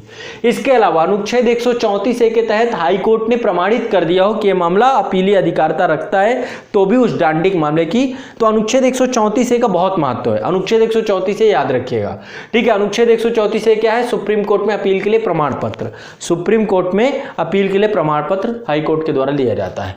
अनुच्छेद 135, आर्टिकल 135 कहता है विद्यमान विधि के अधीन फेडरल न्यायालय की अधिकारिता और शक्तियों का उच्चतम न्यायालय द्वारा प्रयुक्त होना। विद्यमान विधि के अधीन फेडरल न्यायालय की अधिकारिता और शक्तियों का उच्चतम न्यायालय द्वारा प्रयुक्त होना। ठीक है, इसके बाद अनुच्छेद 136। अब देखो पहले क्या था, आज़ादी से पहले जब भारत शासन अधिनियम 1935 आया था उसके तहत एक फेडरल न्यायालय की स्थापना की गई थी और उन सारी शक्तियों को सुप्रीम कोर्ट को दे दिया गया जब सुप्रीम कोर्ट बना। ठीक है, तो फेडरल न्यायालय की जितनी अधिकारिता और शक्तियां उच्चतम न्यायालय में वो जाकर के निहित हो गई हैं वर्तमान में। अब फेडरल न्यायालय नहीं है, अब सुप्रीम कोर्ट है। अनुच्छेद 135 इसी की बात करता है। अनुच्छेद 136 अपील के लिए उच्चतम न्यायालय की विशेष इजाजत। ठीक है, तो सुप्रीम कोर्ट का भी विवेक अधिकार है, अपने विवेक के अनुसार वो किसी भी मामले को अपने पास मंगवा सकता है, उसको अपील की अधिकारिता दे सकता है। अनुच्छेद 136 के तहत अपील के लिए उच्चतम न्यायालय की विशेष इजाजत। सुप्रीम कोर्ट अपने विवेकानुसार भारत के राज्य क्षेत्र में किसी भी न्यायालय या अधिकरण द्वारा या किसी वाद या मामले में पारित दिए गए किसी निर्णय, डिक्री, अवधारणा या आदेश के अपील की विशेष इजाजत दे सकता है। ठीक है, यह बात सशस्त्र बलों के न्यायालय और अधिकरणों पर लागू नहीं होती। तो जो हमारे मार्शल जो है कोर्ट हैं या जो सशस्त्र सेना बलों के कोर्ट हैं, अधिकरण हैं, ट्रिब्यूनल्स हैं, उनके मामलों को छोड़कर अन्य सभी मामलों को सुप्रीम कोर्ट अपने पास अपीलीय अधिकारिता के तौर पे मंगवा सकता है। अनुच्छेद 137 है निर्णयों और आदेशों का उच्चतम न्यायालय अधिकरणों पर का पुनरावलोकन। कई बार क्या होता है, सुप्रीम कोर्ट अपने बहुत सारे निर्णय दे देता है लेकिन उनका पुनरावलोकन भी कर सकता है, फिर से उसका रिव्यू कर सकता है, जुडिशियल रिव्यू कर सकता है। तो अनुच्छेद 137 क्या है, अपने निर्णयों और आदेशों का उच्चतम न्यायालय द्वारा फिर से पुनरावलोकन, रिव्यू पिटीशन डाली जाती है, तो अनुच्छेद 137 के तहत है। अनुच्छेद 138 के तहत आप लोगों ने निर्भया के मामले में देखा होगा, लगातार जो है जो निर्भया के जो दोषी थे उनके बचाव पक्ष के वकील थे, उनके द्वारा लगातार रिव्यू पिटीशन, रिव्यू, फांसी को कितना डिले करवाया गया। तो बहुत सारे ये संविधान के तहत ही प्रावधान दिए गए हैं। अनुच्छेद 138 है उच्चतम न्यायालय की अधिकारिता में वृद्धि की बात की गई है। तो संसद विधि के द्वारा उच्चतम न्यायालय की अधिकारिता और उसके कार्यों को प्रभावी बनाने के लिए कार्य कर सकते हैं। अनुच्छेद 138 है। अनुच्छेद 139 है कुछ रिट निकालने की शक्तियां, ठीक है, को सुप्रीम कोर्ट को प्रदत्त किया जाना। तो सुप्रीम कोर्ट वैसे अनुच्छेद 32 के तहत आपके मौलिक अधिकारों के संरक्षक के तौर पे संवैधानिक उपचारों का जो अधिकार है उसके तहत 5 प्रकार के रिट निकालता है। बंदी प्रत्यक्षीकरण है ना, परमादेश, अधिकार परीक्षा, उत्प्रेषण और प्रतिषेध। तो अनुच्छेद 139 के तहत भी रिट निकालने की सुप्रीम कोर्ट को अन्य मामलों में भी शक्ति प्रयुक्त की जा सकती है। कौन करेगा इसको? संसद करेगी। तो कुछ रिट निकालने की शक्तियों को सुप्रीम कोर्ट को प्रदत्त कर सकती है संसद विधि द्वारा। अनुच्छेद 32 के प्रयोजनों के लिए जो 5 प्रकार की रिटें हैं, अन्य प्रयोजनों के लिए भी वो शक्ति उसको दे सकती है। अनुच्छेद 140 उच्चतम न्यायालय के आनुषंगिक शक्तियां। संसद विधि द्वारा संविधान के अंतर्गत संविधान के अंतर्गत न्यायालय की प्रभावी शक्तियों का प्रयोग कर सकती है और उसके लिए बहुत सारी शक्तियां सुप्रीम कोर्ट को सौंप सकती है। तो संसद कानून बना सकती है, उच्चतम न्यायालय को आनुषंगिक शक्तियां प्रदान कर सकती है उसकी शक्ति को प्रभावी बनाने के लिए। तो अनुच्छेद 140 इससे जुड़ा हुआ है। अनुच्छेद 141 उच्चतम न्यायालय द्वारा घोषित विधि का सभी न्यायालयों में आबद्ध कर होना। जो कानून उच्चतम न्यायालय द्वारा बनाया जाएगा, निर्धारित किया जाएगा, वो भारत के सभी न्यायालयों को आबद्ध कर होगा, सबको मानना पड़ेगा। अनुच्छेद 142 उच्चतम न्यायालय की डिक्रियों और आदेशों का प्रवर्तन और प्रकटीकरण आदि के बारे में आदेश पूर्ण न्याय करने के लिए लंबित मामले या संसद द्वारा बनाए गए विधि के अधीन रहते हुए। ठीक है, तो देखिए आमतौर पे अभी आप लोगों ने देखा होगा बाबरी मस्जिद विवाद का मामला, राम जन्मभूमि बाबरी मस्जिद विवाद था। तो किसी भी मामले के निपटारे के पूर्ण न्याय के लिए अनुच्छेद 142 का प्रयोग करते हुए सुप्रीम कोर्ट संविधान के अंतर्गत रहते हुए, संसद द्वारा बनाई गई विधियों के अंतर्गत रहते हुए आदेश पारित कर सकता है, डिक्री पारित कर सकता है, लंबित मामलों का पूर्ण न्याय कर सकता है। ठीक है, तो अनुच्छेद 142 बहुत ही इंपॉर्टेंट पावर है सुप्रीम कोर्ट की, जिसके तहत किसी भी मामले का पूर्ण न्याय करने के लिए वो आदेश पारित कर सकता है और उन आदेशों को संसद की विधि के अधीन रहते हुए मानना पड़ेगा। ठीक है, तो ये हो गया आपका अनुच्छेद 142। अब एक बार जो है मैं इनको फिर से दोहरा भी दूंगा। अनुच्छेद 143 उच्चतम न्यायालय से परामर्श करने की राष्ट्रपति की शक्ति। कई बार राष्ट्रपति को विधि और तथ्य के प्रश्न से ऐसा उन्हें लगता है कि किसी मामले पर विधि और तथ्य का प्रश्न निहित है, तो सुप्रीम कोर्ट से परामर्श मांग सकता है। लेकिन 2 चीज याद रखिएगा, सुप्रीम कोर्ट आवश्यक नहीं है कि उसको परामर्श दे ही, और यह भी जरूरी नहीं है कि राष्ट्रपति ने जो परामर्श सुप्रीम कोर्ट ने दिया है उस परामर्श को राष्ट्रपति माने ही। ठीक है, तो सुप्रीम कोर्ट से राष्ट्रपति परामर्श मांग सकता है 143 के तहत, अनुच्छेद 143 के तहत। लेकिन वो परामर्श राष्ट्रपति को दिया जाए या नहीं दिया जाए, ये भी सुप्रीम कोर्ट का विवेकाधिकार है, और वो परामर्श राष्ट्रपति द्वारा माना जाए या ना माना जाए, ये भी राष्ट्रपति का विवेकाधिकार है। ठीक है, तो ध्यान रखिएगा। अगला नेक्स्ट है अनुच्छेद 144। सिविल और न्यायिक प्राधिकारियों द्वारा सुप्रीम कोर्ट की सहायता में कार्य किया जाना। ठीक है, तो जो है सुप्रीम कोर्ट की सहायता के लिए बहुत सारे सिविल और न्यायिक प्राधिकारी हैं जो सुप्रीम कोर्ट की सहायता में हमेशा लगे रहेंगे, कार्य करेंगे। ठीक है, इसकी व्यवस्था अनुच्छेद 144 में है। इसके बाद अनुच्छेद 145 में न्यायालय के नियम संसद द्वारा बनाई गई विधि के अधीन रहते हुए सुप्रीम कोर्ट समय समय पर राष्ट्रपति के अनुमोदन से न्यायालय की पद्धति और प्रक्रिया में साधारणतः नियम विनियमन ये बना सकता है। ठीक है, तो न्यायालय के नियम सुप्रीम कोर्ट ही अपनी कार्य पद्धति को चलाने के लिए समय समय पर बनाएगा, प्रक्रिया को बनाएगा। अनुच्छेद 146 उच्चतम न्यायालय के अधिकारी और सेवक के जितने भी व्यय होंगे, सुप्रीम कोर्ट के अधिकारी और जितने भी सेवक होंगे उनका जो है जितना भी खर्चा होगा भारत के मुख्य न्यायमूर्ति जो है उनके द्वारा जो है ये पूरा भारित कैसे करेगा। उच्चतम न्यायालय के अधिकारी और सेवक और सुप्रीम कोर्ट के जितने भी अधिकारी होंगे भारत के मुख्य न्यायमूर्ति के द्वारा इनको पूरा का पूरा निर्धारित किया जाएगा और उस न्यायालय के जितने भी अधिकारी होंगे संसद के विधि के अधीन रहते हुए उन शर्तों को प्राधिकृत किया जाएगा और इसके अलावा या उनका वेतन भत्ता भारत की संचित निधि पे भारित होगा। ठीक है, तो ये पूरा का पूरा मुख्य न्यायमूर्ति के द्वारा उनके वेतन भत्ते शर्तें ये सारी चीज़ों का निर्धारण किया जाएगा, सेवा शर्तें बनाई जाएंगी और संसद की विधि के अधीन रहते हुए सेवा शर्तों को प्राधिकृत करने के साथ साथ सुप्रीम कोर्ट की द्वारा भारत की संचित निधि पर भारित होंगे जब तक विधि नहीं रहती है। ठीक है, प्रशासनिक व्यय जितने भी हैं भारत की संचित निधि पर भारित होंगे। अनुच्छेद 147 निर्वाचन से जुड़ा हुआ है। निर्वाचन मतलब इंटरप्रिटेशन से जुड़ा हुआ है और इसमें कहा गया है कि जो आपका भारत शासन अधिनियम 1935 था और इसके अलावा आपका भारतीय स्वतंत्रता अधिनियम 1947 था, उसके विधि के संबंध में कोई भी यदि जो है सारवान तथ्य उसमें है तो वो अनुच्छेद 147 के तहत उसको माना जाएगा। ठीक है, संविधान के निर्वाचन के बारे में विधि के किसी सारवार प्रश्न के निर्देशों का अर्थ यही लगाया जाएगा जिसके अंतर्गत भारत शासन अधिनियम 1935 और भारतीय स्वतंत्रता अधिनियम 1947 के तहत माना जाएगा। ये हो गया आपका सुप्रीम कोर्ट से जुड़े हुए जितने भी आर्टिकल अनुच्छेद 124 से लेकर के अनुच्छेद 147 तक। इसके बाद आपका अध्याय 5 में भारत का नियंत्रक और महालेखा परीक्षक है, CAG है। एक बार इसे भी देख लेते हैं। भारत का एक नियंत्रक और महालेखा परीक्षक होगा। कहां कहा गया है? अनुच्छेद 148 में। ठीक है, जिसको नियुक्त कौन करेगा? राष्ट्रपति के द्वारा किया जाएगा। ठीक है, हस्ताक्षर मुद्रा सहित अधिपत्र द्वारा नियुक्त किया जाएगा। शपथ भी राष्ट्रपति द्वारा दिलवाई जाएगी।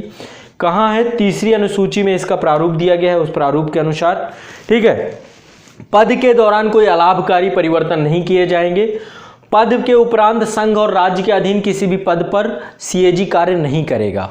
एक चीज हमेशा ध्यान रखिएगा, CAG एक ऑटोनोमस बॉडी है जिसका मुख्य कार्य है संघ और राज्य के लेखाओं का परीक्षा। ठीक है, तो जितने भी संघ और राज्य की लेखाएं हैं उनसे जुड़ी हुई जितने भी खर्चे हैं उनकी सम परीक्षा का काम करना, उन्हें ऑडिट करना, ये सारा काम CAG ऑफिस का होता है, कैग ऑफिस का होता है। ठीक है, इसके बाद जो है तो जब कैग अपने पद से पदच्युत होंगे उसके बाद किसी भी अन्य पोस्ट पे नहीं जा सकते, किसी भी संघ और राज्य के किसी भी पद पे नहीं जा सकते हैं और ये इसलिए बनाया गया ताकि ये पद ऑटोनोमस बना रहे हमेशा।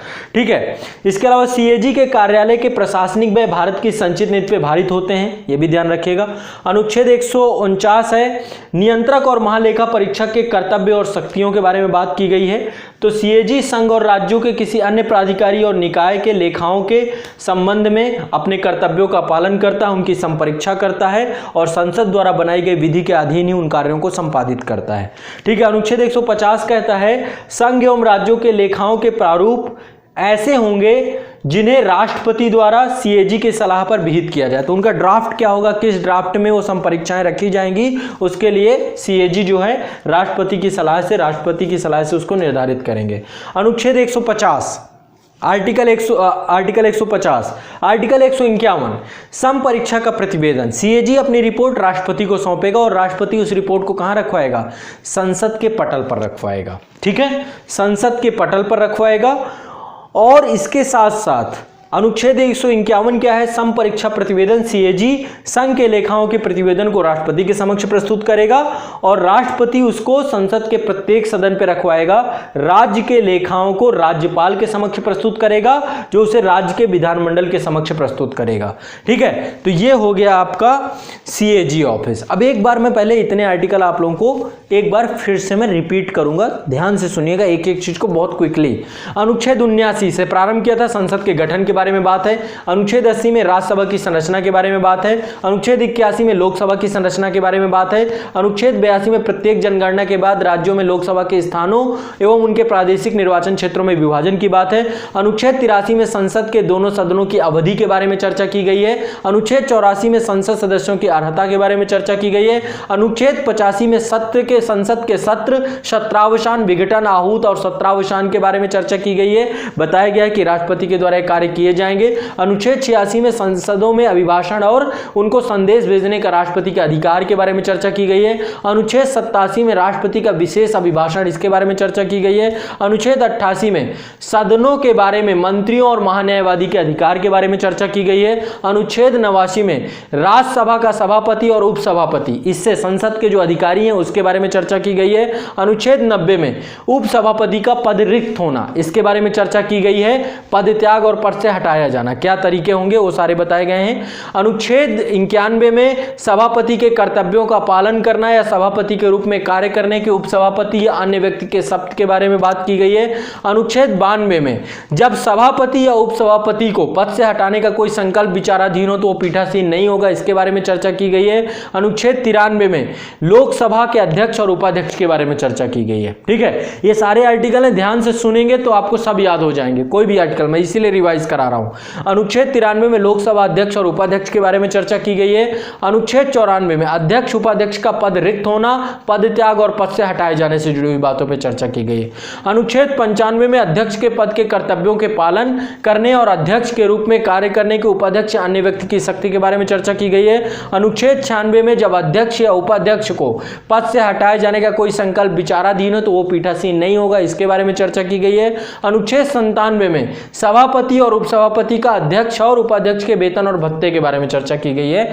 अनुच्छेद 98 में संसद के सचिवालय के बारे में चर्चा की गई है। अनुच्छेद 99 में सदस्यों के शपथ और प्रतिज्ञान के बारे में चर्चा है। अनुच्छेद 100 में सदनों में मतदान, गणपूर्ति, सदनों के सदस्यों का रिक्त होना, इन सारी बातों पे चर्चा है।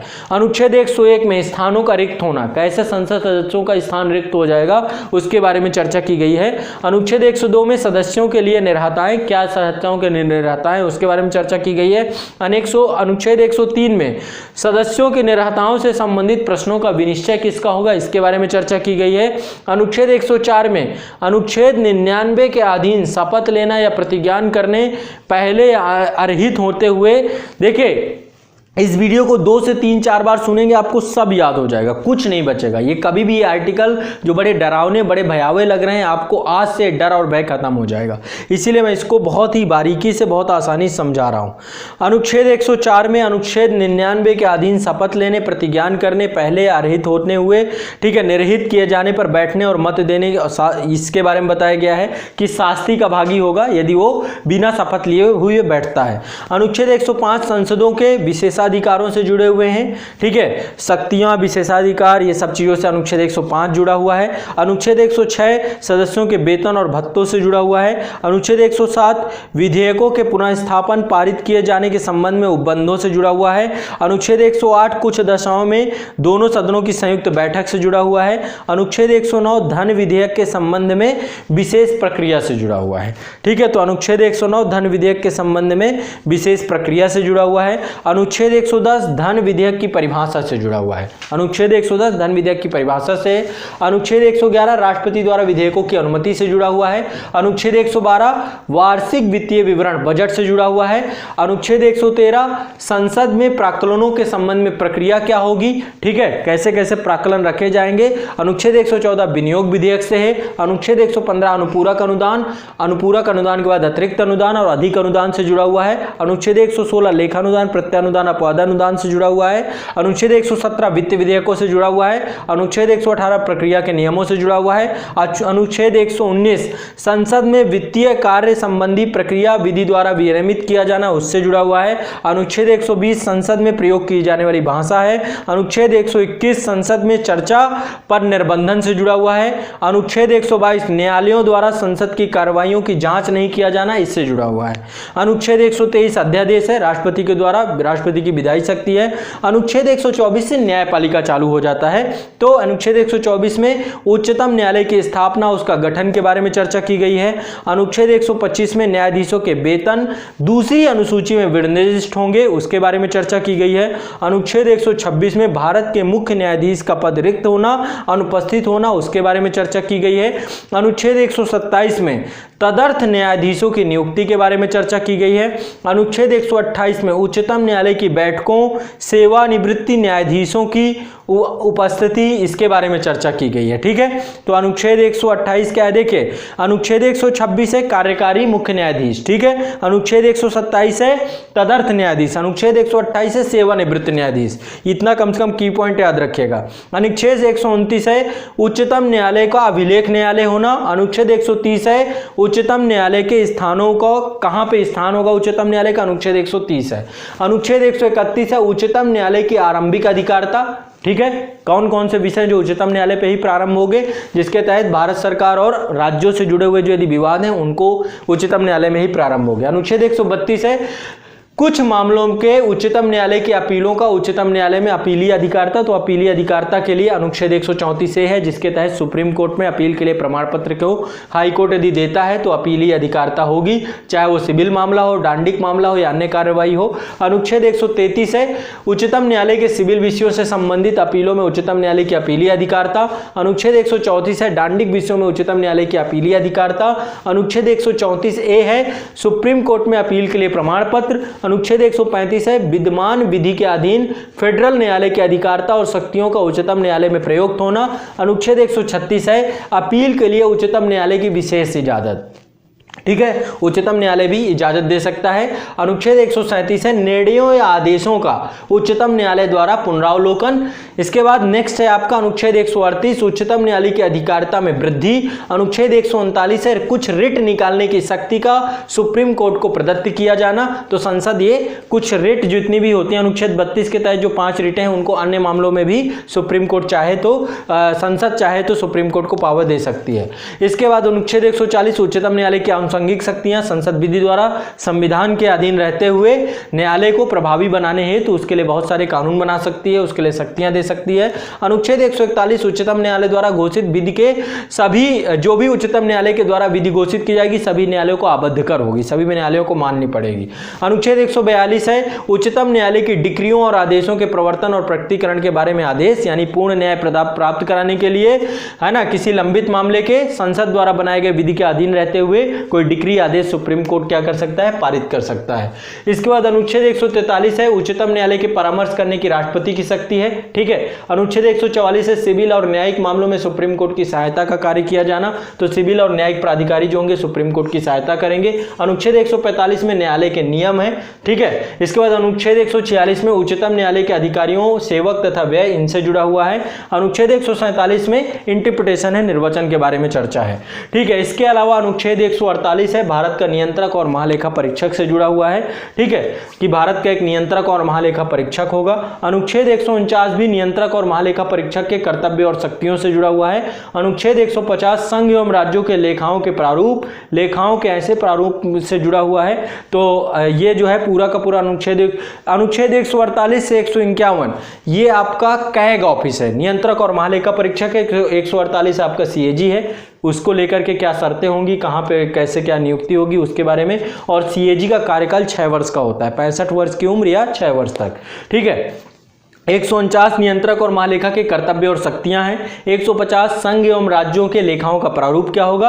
और 151 है सम परीक्षा के प्रतिवेदनों का लेखाओं की संपरीक्षा है तो राष्ट्रपति के समक्ष, तो राष्ट्रपति के समक्ष रखा जाएगा, राष्ट्रपति फिर लोकसभा में रखवाया जाएगा। एक चीज और बता दूं, जो सीएजी होता है वो लोक लेखा समिति से जुड़ाव रखता है। ठीक है, लोक लेखा समिति सीएजी की रिपोर्ट को फिर सदन में रखवाती है।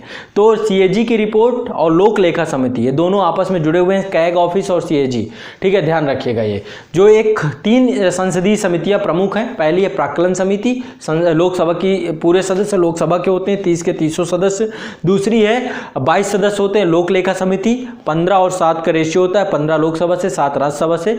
तीसरी है सार्वजनिक उपक्रमों की समिति। जो लोक लेखा समिति है इसे पोस्टमार्टम कमेटी भी बोलते हैं, और ये कैग के साथ मिल करके कैग की रिपोर्ट को पूरी तरीके से आसान भाषा में करके सदन में रखवाती है।